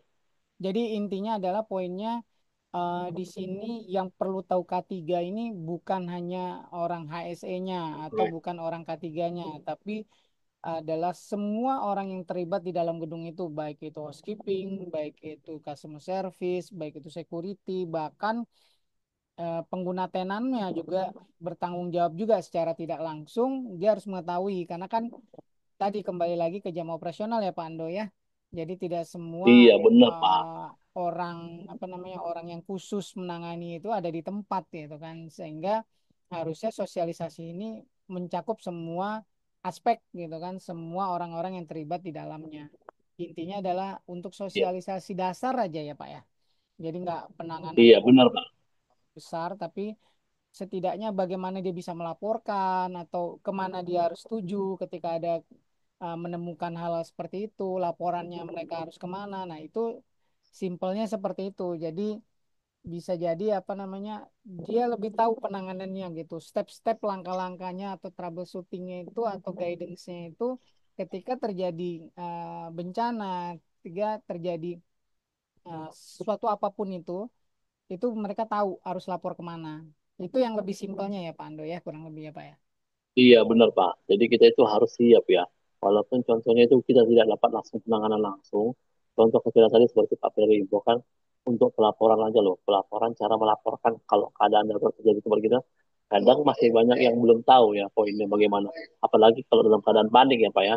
Ya, Kalau keadaan panik kita nggak tahu apa yang harus kita bicarakan. Tapi kalau kita diberikan pengetahuan, sering simulasi, ya ada simulasi, contoh simulasi pelaporan itu wajib loh Pak, karena kita biar bisa tahu poin-poinnya ya pada saat kita menyampaikan informasi ya. Biasanya itu kita harus tahu nama, ini dari divisi mana, kejadiannya di mana, betul, betul. apa ada masalahnya apa, kemudian siapa yang bertugas di situ. Itu sih contoh kecilnya. Ya, Tapi kalau dalam kondisi panik dan tidak pernah dilakukan yang namanya pelatihan atau simulasi, itu pun bakalan nggak bisa hanya untuk melakukan pelaporan. Mau baik. tanya Pak Tobi. Ya, Iya siapa? silakan Pak. Ini Pak, saya pernah mengingatkan dari tim gondola, dia menggunakan scaffolding. Padahal kan kalau scaffolding standar pakai catwalk ya Pak ya. Nah, tapi di lapangan itu dia pakai besi-besi aja Pak gitu kan. Padahal ini kan itu resikonya sangat besar. Nah, untuk kedepannya bagaimana ya Pak? Untuk saya mengedukasi ke petugas gondolanya itu ya Pak. Karena kan resikonya itu kan Sama-sama. kalau pakai besi itu apa akan mudah terpleset. Tapi kan kalau pakai catwalk kan memang udah standarnya itu gitu kan. Nah, Betul, saya Pak. sudah sering mengingatkan gitu Iya Pak. Pak, Betul, Pak. benar. Makanya contohnya, tapi saya mau nanya dulu Pak, petugas gondola kita itu sudah memiliki kompetensi nggak? Karena kan ada kompetensi gondola.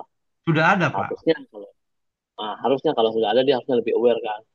Iya. Ya, Nah, kan itu makanya termasuk kita mengidentifikasi juga mitigasi. Karena kan kita harus memperhatikan itu kan menyesuaikan dengan lingkungan kita kan Pak ya. Apakah iya, bagusnya kita pakai apa, besi atau bagaimana ya. Kalau iya. memang pada saat di lokasi Bapak itu harusnya pakai kedok yang lebih aman, setelah kita mitigasi ya, kita identifikasi risikonya, bahayanya, risikonya mana lebih besar, ya harusnya seperti itu sih Pak, advice-nya. Jadi kita bisa, makanya dimasukkan dalam yang namanya identifikasi bahaya Pak. Itu sudah dimasukkan tidak Pak, pekerjaan yang dilakukan teman-teman gondola tadi di di mitigasi yang Bapak tuangkan tadi harus memakai catwalk.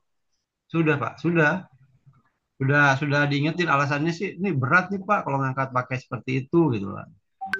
Itu maunya istilahnya kan Nanti kita, namanya saya juga jelasin lebih baik kita pelan tapi pasti aman gitu kan dibanding mau cepat-cepat tapi risikonya kan di tangan sendiri gitu kan. Terus kalau efek besarnya kan nanti kan ke keluarga dan perusahaan juga gitu Pak. ya benar Pak, itulah susahnya orang ketiga melakukan approaching terhadap manusia itu susah loh Pak. Mungkin di temannya budaya dia atau mindset dia yang masih belum. Ya, jadi kita itu masih berada tadi seperti yang saya bilang di tier satu ya, kita juga masih belum. Nah, jadi makanya harus kita bangun dengan yang namanya sering memberikan awareness, briefing, approaching secara langsung atau psikologik ya, pendekatan pada teman-teman itu. Kalau semua sudah tertuang dalam prosedur, peraturan, ya biasanya itu akan lebih takut kalau misalkan kita melakukan itu. Mungkin lebih takutnya biasanya orang lebih takut kalau kita bukan Bapak akan mendapatkan sanksi atau hukuman Pak kalau nanti saya laporkan ini. Orang lebih takut terhadap yang namanya sanksi daripada melaksanakan hal yang baik Pak. Oh iya Mungkin Pak. bisa gitu approaching itu Pak. Iya. Ya, Tapi terima kalau kasih memang Pak atas kita sudah sarannya. melakukan approaching ya, iya kita sudah melakukan approaching maksimal ya Pak, pendekatan secara baik, persuasif ya. Kita juga sudah ada peraturannya, ada prosedurnya. Ya mau nggak mau kita ambil dengan yang namanya pemberian Sanksi ya. sanksi. Iya, Terus yang itu kedua yang boleh paling ditakuti. siap-siap. Yang kedua Iya boleh Pak. tanya Pak. Silakan Pak. Ya, Yang kedua ini Pak, ini juga kan namanya saya di gedung perkantoran gitu kan. Nah, begitu keluar lift lift evakuasi, Nah, itu saya juga udah edukasi ke GA-nya. Nah, dia menempatkan aqua galon di kiri kanannya pada lift evakuasi. Nah, itu juga kan secara evakuasi dalam keadaan darurat, itu juga kan mengganggu untuk si petugas keluar ke arah koridor ya, Pak. Nah, itu juga seperti Memang apa, Pak ya? Regulasinya ya, Pak ya. Jadi dalam secara jadi maksud saya gini, Pak.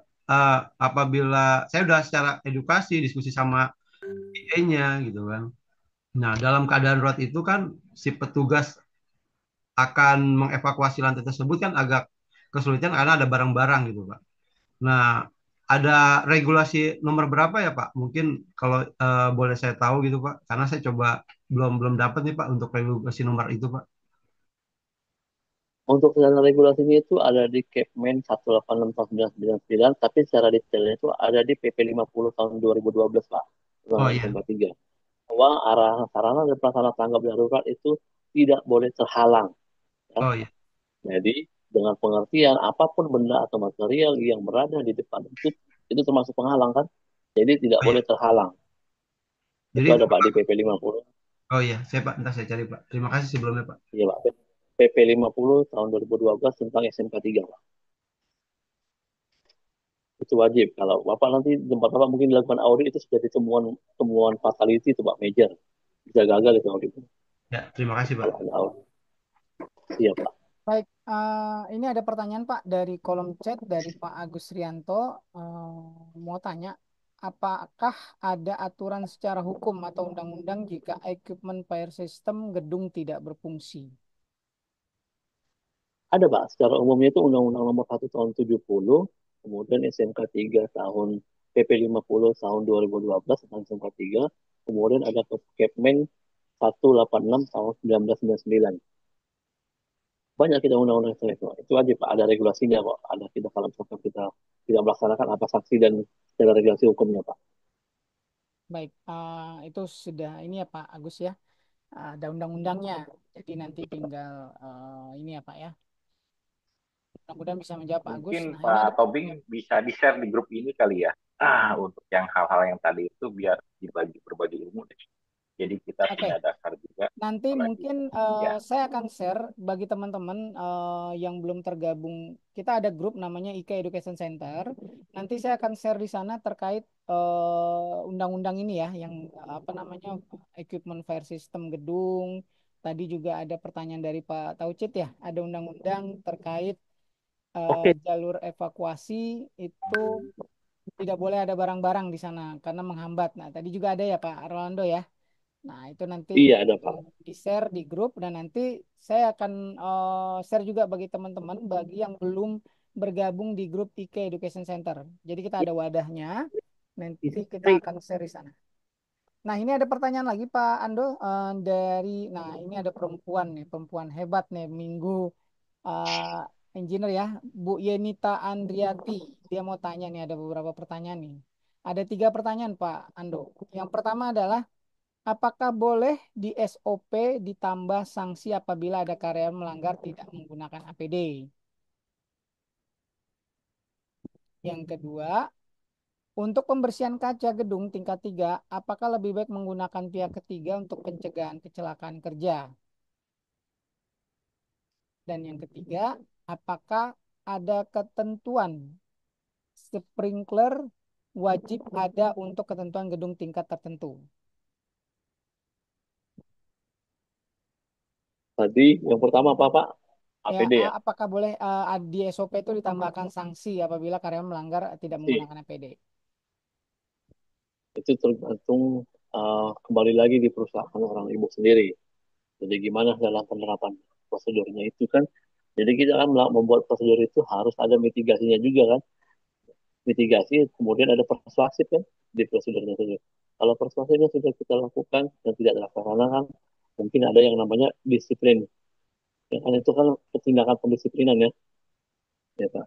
Jadi tergantung dari perusahaan apa. Kalau tindakan pendisiplinan dalam prosedur itu wajar kok, Bu, dilakukan. Jadi, jadi sudah tertuang di situ ya apa yang boleh dan tidak boleh. Kalau sudah dilaksanakan secara persuasif tidak mau dilakukan, ya tindakan indisiplinarnya kita dapat ya ini feedbacknya. harusnya dalam prosedur sudah termasuk gitu, Bu. Jadi kalau dalam prosedur cuma persuasif biasanya tidak didengar sih. Jadi masing-masing biasanya prosedur, apalagi trader ketiga pasti ada yang namanya sanksi. Jadi dalam prosedur itu ada reward and penalty. Kalau dia melaksanakannya dapat apa yang apa. Kalau tidak apa. Itu mau yang keduanya tadi Pak Ferry. Yang kedua adalah untuk pembersihan kaca gedung tingkat 3, apakah lebih baik menggunakan pihak ketiga untuk pencegahan kecelakaan kerja? Ya, ibaratnya dia mengalihkan resiko kecelakaan kerja itu ke pihak ketiga sebenarnya. Itu Kurang lebih tergantung seperti ke itu. perusahaan Ibu. Itu tergantung ke perusahaan kebijakan perusahaan orang Ibu. Apakah di tempat orang Ibu tidak memiliki kompetensi yang terkait dengan itu? Kalau memang tidak, ya mungkin lebih baik menggunakan yang namanya pihak ketiga, ya, pihak ketiga untuk melakukan pekerjaan yang memiliki fatality atau memiliki risiko yang lebih tinggi.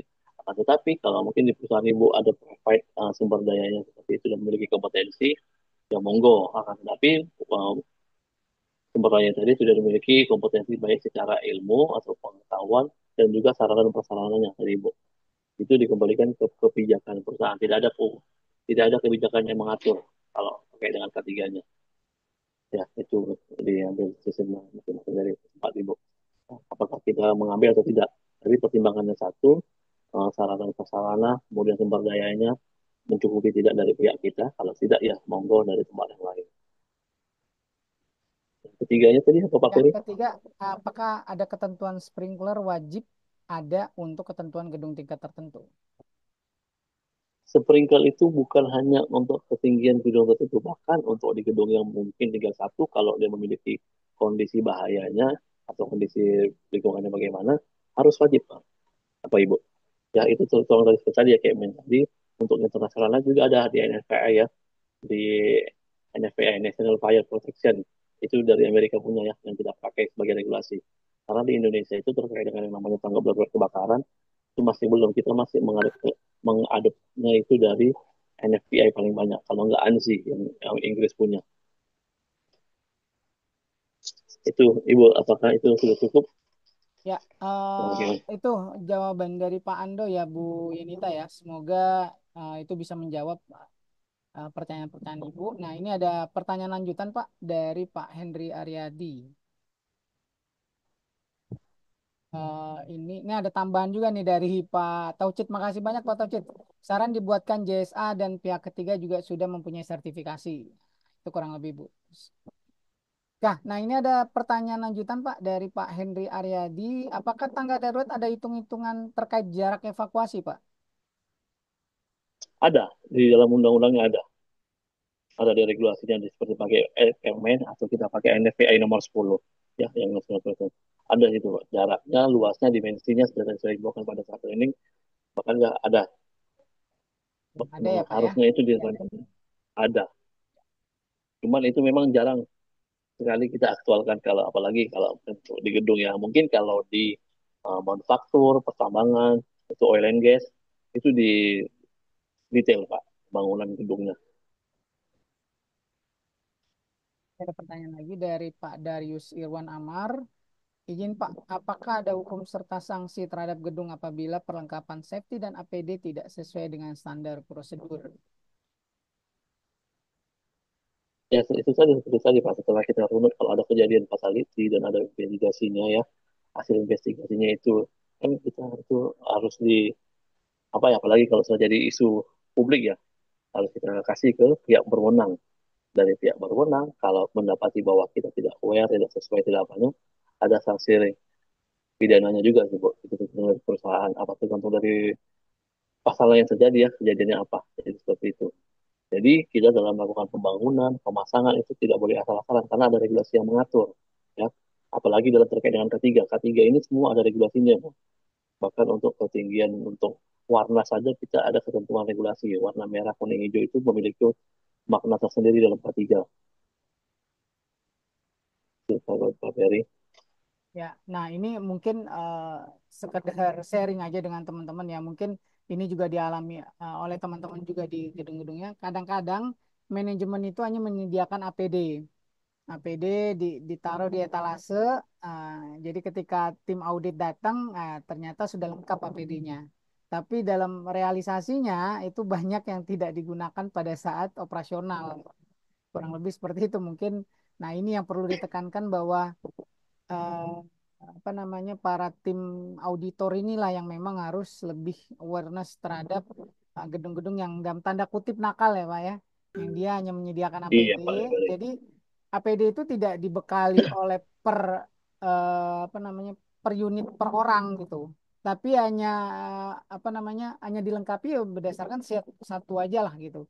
Sebagai pada saat nanti ketika ada infeksi, oh iya sudah tersedia nih APD-nya lengkap dari ini, tapi secara operasional dia mereka tidak menggunakan karena kan mungkin ya, mungkin ada beberapa gedung ini baru analisa saya aja, ada beberapa gedung itu yang tidak mau mengeluarkan dana yang memang untuk APD ini mungkin dananya akan cukup lumayan, apa bisa dibilang mahal ya Pak ya untuk ini, sehingga Iya. mereka kadang banyak yang nakal dan tidak menyediakan itu gitu. Jadi ujung-ujungnya adalah pekerjanya yang punya resiko tinggi untuk itu gitu. Karena take or leave it gitu kan. Ya kita sebagai engineer kan ya mau nggak mau gitu kan. Kalaupun kita kasarnya gitu, kalau kita membangkang ya udah lu cari tempat yang lain. Kasarnya gitu Pak. Nah itu mudah-mudahan ini dengan adanya wadah ini ya mudah-mudahan kita bisa saling mengingatkan satu sama lain bahwa oh gedung no udah pakai loh, udah ini gitu kan. Nah begitu juga nanti tim auditornya mungkin bisa diskusi dengan kita para engineer nih bahwa kita adalah orang yang langsung operasional di lapangan, yang langsung berhadapan langsung dengan yang namanya resiko gitu. Nah, itu mungkin akan jadi poin penting ya Pak Ando ya.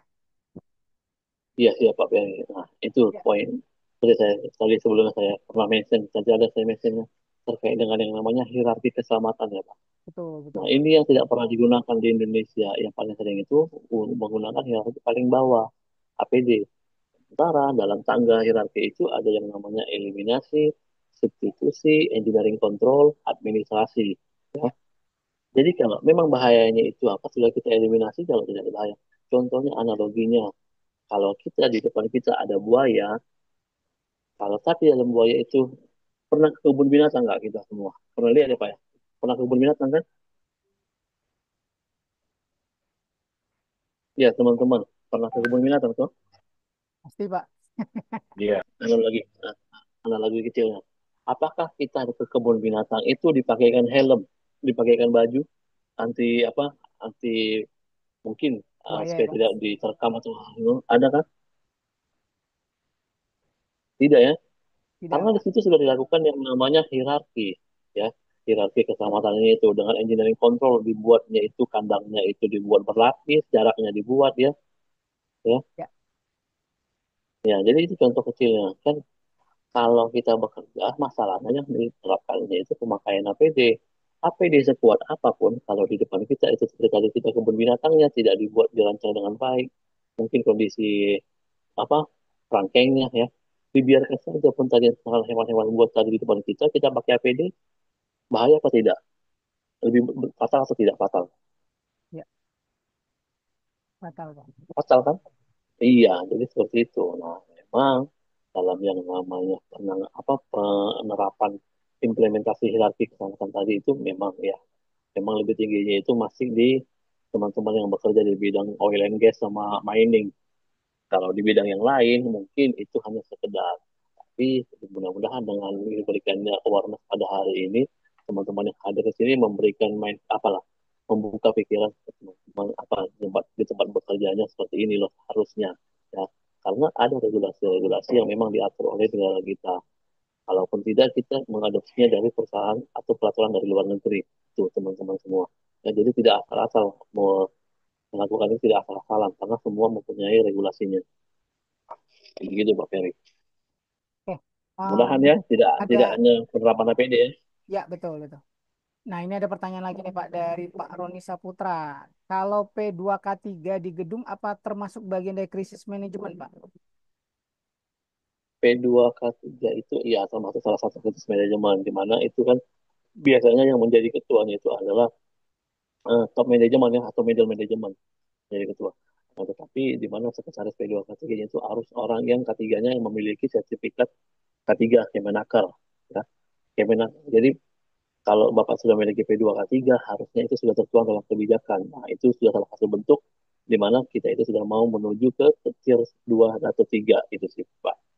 Terima kasih ya, Pak. Mudah-mudahan itu bukan hanya sekedar catat nama aja ya di P2K3-nya, benar-benar itu dilaksanakan ya, Pak. Ya. Nah ini apa namanya Pak Dedi Pujianto. Nah ini mau tanya Pak, untuk dalam keadaan benar-benar darurat, semisal ada kebakaran, sedangkan di tangga darurat jalur evakuasi penuh, apakah bisa diperbolehkan menggunakan eskalator untuk ke apa namanya ke titik aman? Nah ini mungkin perlu di ini lagi ya Pak. Maksudnya penuhnya ini karena orang atau karena barang gitu? Atau karena banyak barang Iya, sehingga penuh. Nah, kalau karena orang bagaimana itu Pak penanganan? Kalau karena barang kan tadi mungkin ada jawabannya ya. Sebenarnya ada undang-undangnya yang tidak memperbolehkan jalur-jalur itu diisi oleh barang-barang yang memang tidak keperluan dengan apa tanggap darurat tadi ya Pak ya. Contohnya galon, misalkan ada di jalur evakuasi dan sebagainya. Tapi kalau dia kondisinya orang mungkin ini Pak. Jadi ada kebakaran di tangga darurat penuh orang, ada nggak alternatif jalur lain? Ya mungkin jalurnya adalah eskalator gitu. untuk secara umumnya mungkin jalur aman untuk pada saat keadaan darurat adalah jalur tangga darurat ya, Pak. Ya. Ya, Cuman ini ini sekarang di bawah Sisma Mahkamah sih. Cuman sebenarnya untuk kasusnya kalau kita ada kebakaran di gedung, ada tingkat 10, kita kebakarannya di tingkat 10 dan kita berada di tingkat 5, kan alangkah baiknya kalaupun memang bisa dari jalur yang tangga darurat, tapi kalaupun memang dari yang namanya lift tidak apa-apa ya Pak. Harusnya seperti itu. Jadi cara mindset ini sebenarnya disesuaikan dengan kondisi Pak. ya, Kalau dulu memang itu wajib yang namanya di tangga darurat. Akan tetapi bagaimana keadaannya jika yang terbakar itu keadaan daruratnya di tangga darurat sendiri. Ya kan kita nggak mungkin juga kan memaksakan Pak harus dari tangga darurat. Rupanya sumber bahayanya dari situ. oh iya betul Pak. Ya Pak ya. Jadi cara cara cara berpikirnya seperti itu ya Pak. Ya, Kalau memang kejadiannya itu secara normal, kejadiannya di mana, ya mungkin kita bisa membagi seperti itu. Makanya diperlukan yang namanya petugas dari ketiganya tadi. Jadi dalam organisasi tanggap darurat kan ada masing-masing yang bertugas untuk evakuasi, ada administrasi. Jadi dia lah yang bertugas untuk mengevakuasi apakah jalur ini aman dilalui atau tidak. Itu tugas dari seorang yang di bagian evakuasi, Pak, di organisasi tanggap darurat. Ya, jadi kalau ada tanggap darurat, ada kita bekerja di 10 lantai, masing-masing lantai itu memiliki organisasi masing-masing. Ada yang namanya sebutan floor warden ya. Jadi pimpinan pimpinan lantai. betul. Dia yang memastikan bahwa di tangga itu bagaimana situasinya, lewat jalur mana yang aman. Apakah tangga darurat atau masih memungkinkan untuk lewat dari lift. Nah, itu Pak. Jadi cara mindsetnya sekarang itu sih situasional ya. Kalau benar nanti bahayanya dari tangga darurat, nggak mungkin kan saya suruh untuk dari tangga darurat sementara sumber bahayanya di sana. Iya betul Pak, betul Pak. Nah, itu ya Pak Dedi Pujianto ya. Jadi situasional lah dalam kondisi ini situasional melihat seberapa kredit. Kalau menurut saya sih selama floor wardennya berfungsi dengan baik, apa namanya tangga darurat itu tidak akan penuh ya Pak ya kalau dia berfungsi dengan Iya, baik karena kan saling koordinasi antar iya, lantai gitu. Tinggal lihat di poin mana terjadinya insiden gitu kan. Insiden yang kalau seandainya iya. misalkan ada di lantai 5, nah ini orang-orang 10 ya berarti kan yang paling diprioritaskan adalah orang-orang di lantai di atas 5 dulu untuk yang tangga darurat kurang lebih seperti itu ya Pak ya, kurang pemahamannya. Jadi yang ini nanti dulu supaya apa? Supaya mereka bisa lebih turun gitu, lebih cepat turunnya. Jadi kalau yang bawah mungkin karena kan dia tidak berdampak langsung karena dia di atasnya. Nah, jadi yaitu situasional lah. Kembali lagi adalah ini pemahaman dari para floor wardennya selaku orang yang memang bertanggung jawab terhadap lantainya masing-masing. Nah, mudah-mudahan itu menjawab Pak Pujianto. Ada lagi teman-teman yang mau bertanya atau mungkin mau sharing seputar keadaan-keadaan K3 di atau HSE di gedungnya masing-masing. Monggo silakan. Saya mau tanya lagi nih Pak. Silakan Pak Toja. Iya Pak. Ini Pak, untuk HSE itu sebaiknya berdiri sendiri atau bisa digabungkan dengan divisi lain. Itu aja sih Pak. Karena di PT saya ini saya dikasih tanggung jawab juga di engineering juga, HSE juga nih Pak. Double gaji dong, Pak. Gaji mah sama Canda aja ya. Pak. Oh, Baiknya gimana Pak? Gitu kan. oh ya. Nah, saya juga Silakan kan Pak Ando. Nah, aja Pak Ferry. Nah, kalau itu Pak, sama seperti hal tadi, itu kebijakan perusahaan masing-masing Pak. Saya nggak bisa mencampuri caranya. Cuman memastikan kalau orang sudah diberi tanggung jawab sebagai ASE harus memiliki kompetensi yang sesuai ASE Pak. Ya, walaupun ya Bapak mungkin sudah senior dalam engineer 10 tahun, 20 tahun, ya dalam ASE juga harus memiliki yang namanya kompetensi. Ya, baik yang itu dilatih secara internal ataupun yang memiliki kompetensi secara nasional dari Kementerian, BNSP itu Pak. Ya, Iya, siap. mau itu dibuat departemen sendiri atau tidak itu urusan internal perusahaan. Cuman orangnya dipastikan memiliki kompetensi itu Pak. Karena yang menjadi ASC kan bukan sembarangan juga kan, sama pekerjaannya juga memiliki kompetensinya juga ya. Ya baik. Ada ada pengetahuan atau kompetensi yang dimiliki seorang ASC. Jadi kalau Bapak sudah diberikan pengetahuan itu, diberikan pelatihan baik secara internal ataupun secara pelatihan dari kementerian, ya yang mau Bapak itu dibuat dari divisi terpecah atau divisinya satu, ya nggak apa-apa sih kalau saya itu tidak mencampuri internal perusahaan Pak. Nah, saya mau tanya Bapak sudah diberi kompetensi nggak? Ada kompetensinya nggak Pak? Dipercayakan Ada, sebagai ASE? ada Pak. Nah, berarti sudah bisa dong Pak. Sudah apa Pak? Ahli ketiga kah apa? Apa pemadam? Saya udah Sudah. ahli K3 umum aja. Kebetulan juga kemarin Oh. juga dipercaya juga sama manajemen sampai ke FSM juga sih Pak. Nah itu yang Nah, kan sudah. agak berat juga sih Pak penjalan pada saat saya menjalankan semuanya itu Pak gitu kan. Iya Pak. Kalau itu kita emang udah hal yang wajar lah Pak. Di mana-mana kita itu harus bisa seperti avatar ya Pak bekerja. Selama kita masih mau bekerja di situ jadi avatar. Bisa ASE, bisa ini, bisa itu ya. Menguasai 5 elemen ya, Pak ya. Iya, Terima menguasai kasih. 5 elemen.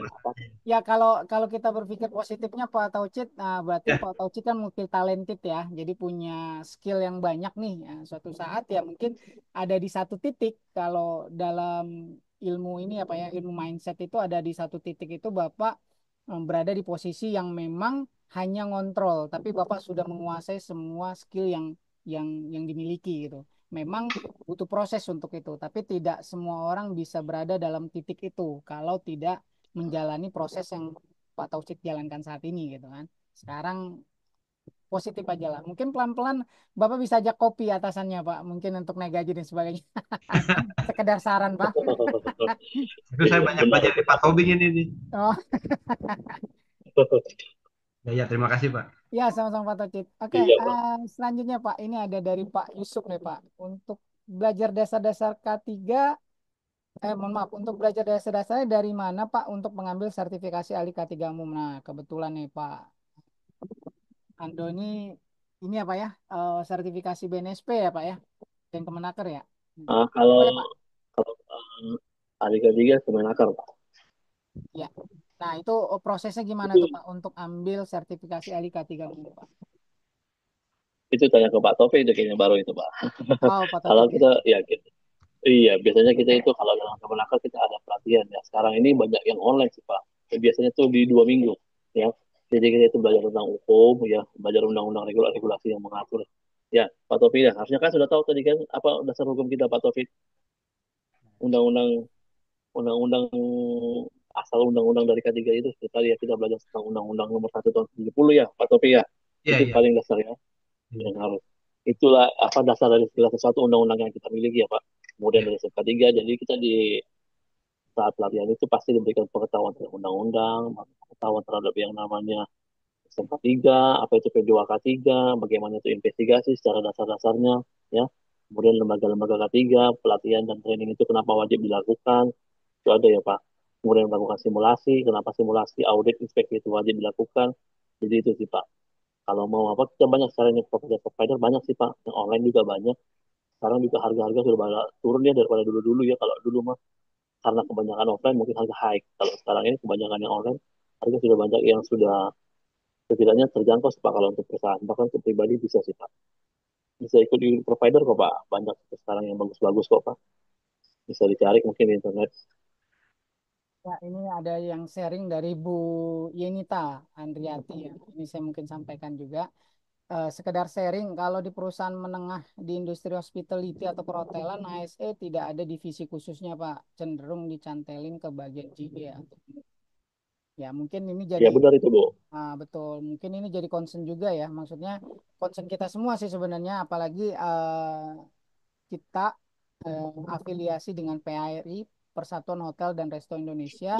IKE ini juga apa namanya ya, mempunyai misi lah, mempunyai misi khusus bahwa eh, mungkin untuk kedepannya kita akan lebih eh, memperhatikan hal seperti ini. Contohnya yang harusnya memang ada ASC, departemennya, walaupun hanya diisi satu orang ya, departemen itu harus ada sebenarnya gitu kan, karena memang dia bertanggung jawab langsung terhadap apa namanya insiden-insiden yang terjadi di eh, tempat ataupun building teman-teman bekerja. Karena kenapa? Kembali lagi adalah kita tidak bisa menghindari itu, tapi yang kita bisa cegah adalah dengan awareness, dengan kesadaran. Karena kalau kita nggak sadar, nah kasarannya gitu nih, kalau kita nggak sadar ngerokok di sembarang tempat, ya mohon maaf ya bagi teman-teman yang ngerokok gitu kan, mungkin di sini nggak ada, mungkin di luar sana banyak oknum yang rokok sembarangan, akhirnya buang puntung sembarangan, dia nggak tahu bahwa itu adalah tempat-tempat yang memang sangat sensitif dengan yang namanya api atau segala macam, akhirnya terjadilah insiden. Karena belum lama ini ya terjadi katanya apa di KPU KPK atau KPU saya lupa ya, itu kejadian katanya buruhnya buang rokok kenalah kertas di sana sehingga ada berkas-berkas korupsi ya Kak. Ini ya KPK ya kalau nggak salah ya, yang katanya terbakar gitu kan. Nah itu kan salah satu insiden menurut saya yang mereka tahu gitu bahwa saya nggak tahu ya, terlepas ini benar beritanya atau sabotase atau dimanipulasi dan sebagainya, kita nggak melihat itulah.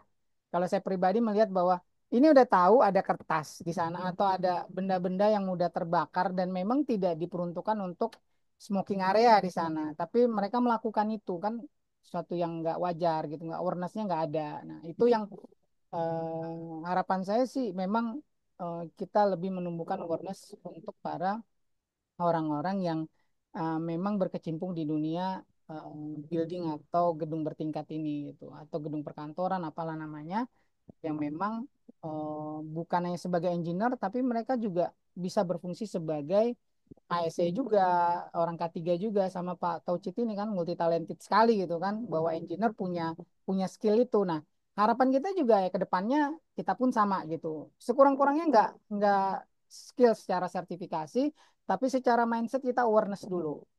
Tuh yang mungkin ini juga ya buat teman-teman mudah-mudahan ya ke depannya regulasi-regulasi itu bahwa satu perhotelan itu wajib ada departemen ASC, kemungkinan itu akan ada. Makanya kita butuh teman-teman engineer ini masukan-masukan supaya itu kita bisa ajukan ke pemerintahan terkait regulasinya nanti akan dibuat.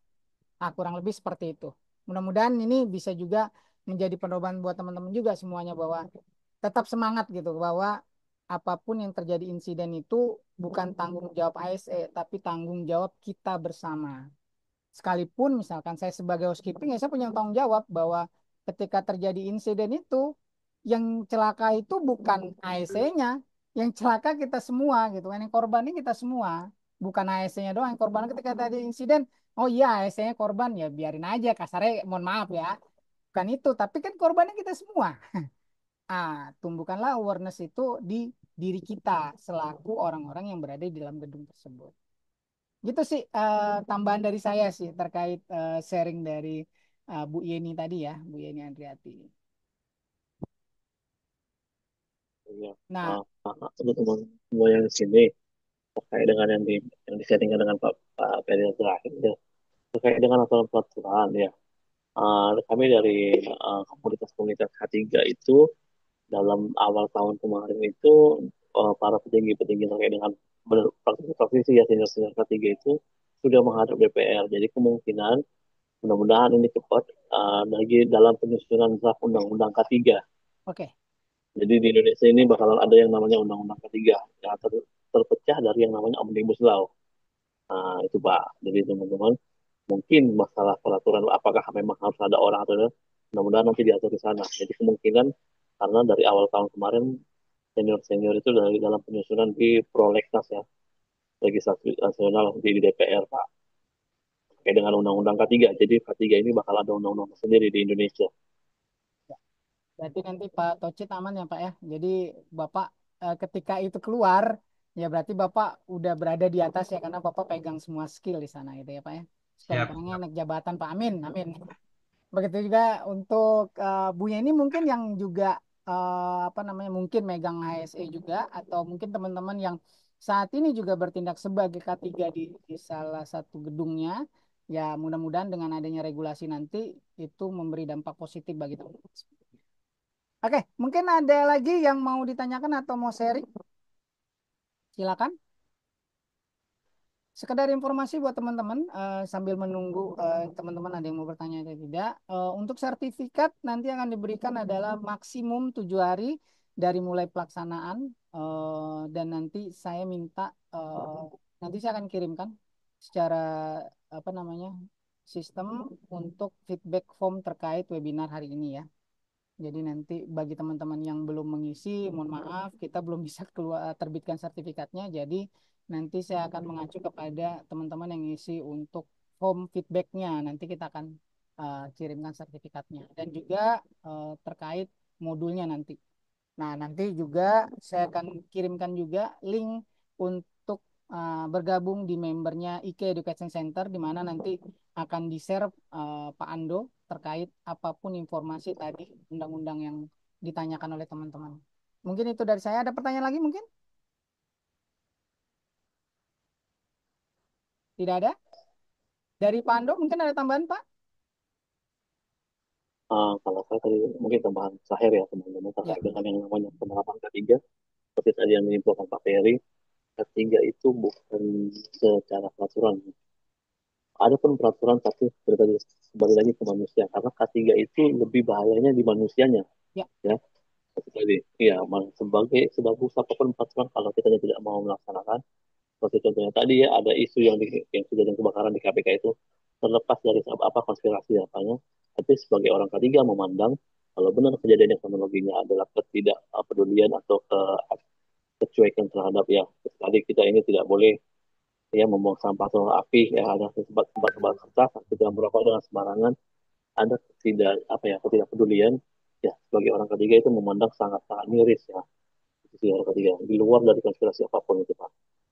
Nah terkait dengan yang namanya gedung seperti tadi yang sudah kita sharing tadi itu tidak ada yang namanya paling secara data ya orang itu kejadian kalau ada kejadian apa darurat di gedung bertingkat itu meninggalnya karena terbakar.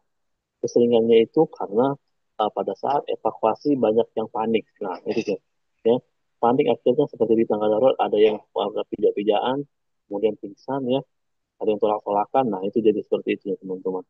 Jadi angka terbesarnya itu karena dia sudah ada ras ya, ada buru-buru, tolak-tolakan, akhirnya pingsan di tangga darurat, apinya menyebar. Jadi bukan karena api langsung terbakar. Secara dasarnya itu, jadi kalau kita sudah mau sering melakukan penanganan itu dengan baik, melakukan simulasi dengan baik, ada diberikan kecukupan ilmu, awareness dan lain, ya mudah-mudahan insya Allah itu yang namanya insiden atau keadaan tanggap darurat kita dapat melaluinya dengan baik ya. Kalaupun akhirnya paling apanya itu property damage ya, bukan di properti apa bukan di kehilangan nyawa ya teman-teman. Mudah-mudahan kehilangan nyawanya itu dapat dihilangkan, diminimalisasi. Kalaupun nanti akhirnya jadi property damage ya, tapi dari orang ketiganya kalau bisa ya nyawanya itu diutamakan ya. Dengan bagaimana dengan kita lebih peduli adanya kerjasama ataupun kemudian diberikan pengetahuan terhadap manusianya dan ada kepedulian si manusia tadi ya jangan melakukan sembarangan itu sih dari saya. Jadi terima kasih buat semuanya. Kalau saya ada salah-salah kata, apa kecepatan kurang jelas, mohon dimaafkan ya sama-sama belajar juga. Nah kalau ada yang ingin lebih lanjut kontak lebih lanjut ini Pak Dede ya di sini Pak terkait dengan media sosial nomor telepon saya misalkan kalau terkait dengan K3 ya selama saya bisa bantu kita bisa sharing atau konsultasi.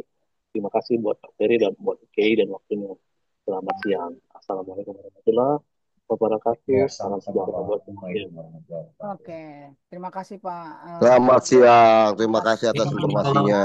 Tapi sebelumnya boleh kita foto bareng dulu teman-teman semuanya boleh open cam terlebih dahulu. Mohon maaf Pak, bisa ya. Oke. Boleh open cam dulu teman-teman semua biar kelihatan muka-muka ganteng dan cantik ini. Ada. Oke.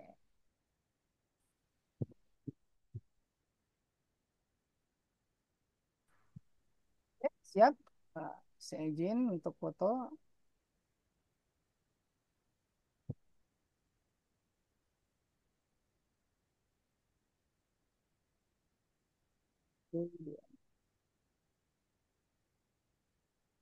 Oke, terima kasih teman-teman atas kehadirannya hari ini. Oke, Eri. Saya mewakili dari Eri UK Education Center. Mohon maaf jika mungkin ada salah-salah kata ataupun ada perkataan yang kurang berkenan di hati teman-teman. Tidak ada maksud lain, hanya sekedar penyampaian semata. Dan nanti saya harapkan adalah apa Pak yang Ferry, ya, Pak Ferry, ya. Pak Ferry minta tolong pengambilan fotonya kita buat logo K3 ya, dengan gaya K3. Kenapa Pak? Ini dengan gaya K3-nya kita ambil fotonya Oh, lagi. boleh, boleh, Ini boleh, gaya boleh. K3. Kita ulangi ya Pak ya. Oke, Iya. silakan. Nah, Gimana ini Pak gaya berhubungan dengan K3-nya K3 Pak? ini lambang K3 gini. Oh gini Pak. Iya, Oh gini K3. iya gitu. Oke, ayo siap. Ya, ini halaman pertama. Ini ada 2 halaman, jadi teman-teman boleh tahan dulu ya.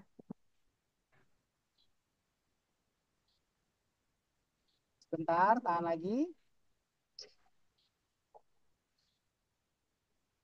Oke, ya siap. Terima kasih teman-teman semuanya. Kembali lagi, teman-teman tinggal ikuti. Nanti saya akan kirimkan link untuk bisa bergabung di IK Education Center Group WA-nya. Nah, nanti teman-teman bisa tanya seputar apapun nanti di sana. Nanti kita akan ada pakar-pakarnya seperti Pak Ando ini yang bisa jawab pertanyaan teman-teman. Ada pakar-pakar lainnya juga dari dunia engineer.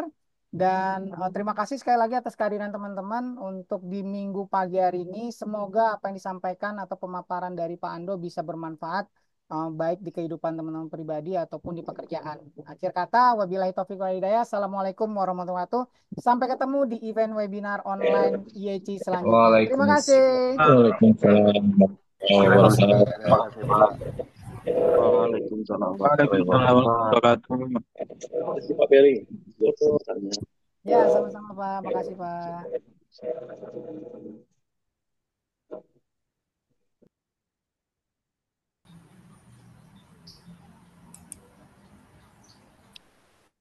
Ya, sekali saya informasikan untuk sertifikat akan dikirimkan maksimal 7 hari setelah pelaksanaan webinar ini ya. Dan nanti akan saya share untuk G Drive-nya, untuk sertifikat, modul, ataupun dokumentasi foto-foto tadi ya. Nanti teman-teman bisa lihat di sana. Itu kirimnya kemana Pak Ferry? Kenapa? Nanti dikirimkan langsung ke WA-nya masing-masing atau ke alamat email. Jadi alamat email yang tercantum dan WA-nya. Pastikan alamat emailnya sudah benar ya. Kalau Iya, belum bisa japri ke saya aja nomornya. Kalau iya, iya. teman-teman belum dapat atau setelah saya share ternyata ada beberapa teman-teman yang belum mendapatkan baik itu sertifikat, modul ataupun dokumentasi hari ini, teman-teman bisa japri saya aja. Nomor saya udah pada tahu nomornya? Ada di itu deh di grup ya, Ya, masalah ada di deh. grup IK Education Center ada. Bagi teman-teman yang belum dapat, mungkin bisa dicatat di 0817. Saya chat juga 0817 183562. Nah, teman-teman bisa lihat di chat, itu ada nomornya juga. 0817 183562. Nanti teman-teman bisa japri saya kalau memang belum mendapatkan sertifikat, modul, ataupun dokumentasi. Atau yang mau bergabung di IK Education Center yang belum tergabung di grupnya, bisa japri saya juga untuk minta linknya untuk bisa bergabung. Mungkin itu dari saya informasinya. Semoga bisa bermanfaat untuk hari ini dan sampai ketemu di webinar online IEC selanjutnya. Ya, oke Pak Ferry, lanjut. Ya, selamat berakhir pekan untuk semuanya. Salam untuk keluarga semuanya. Semoga sehat dan bahagia selalu. Amin.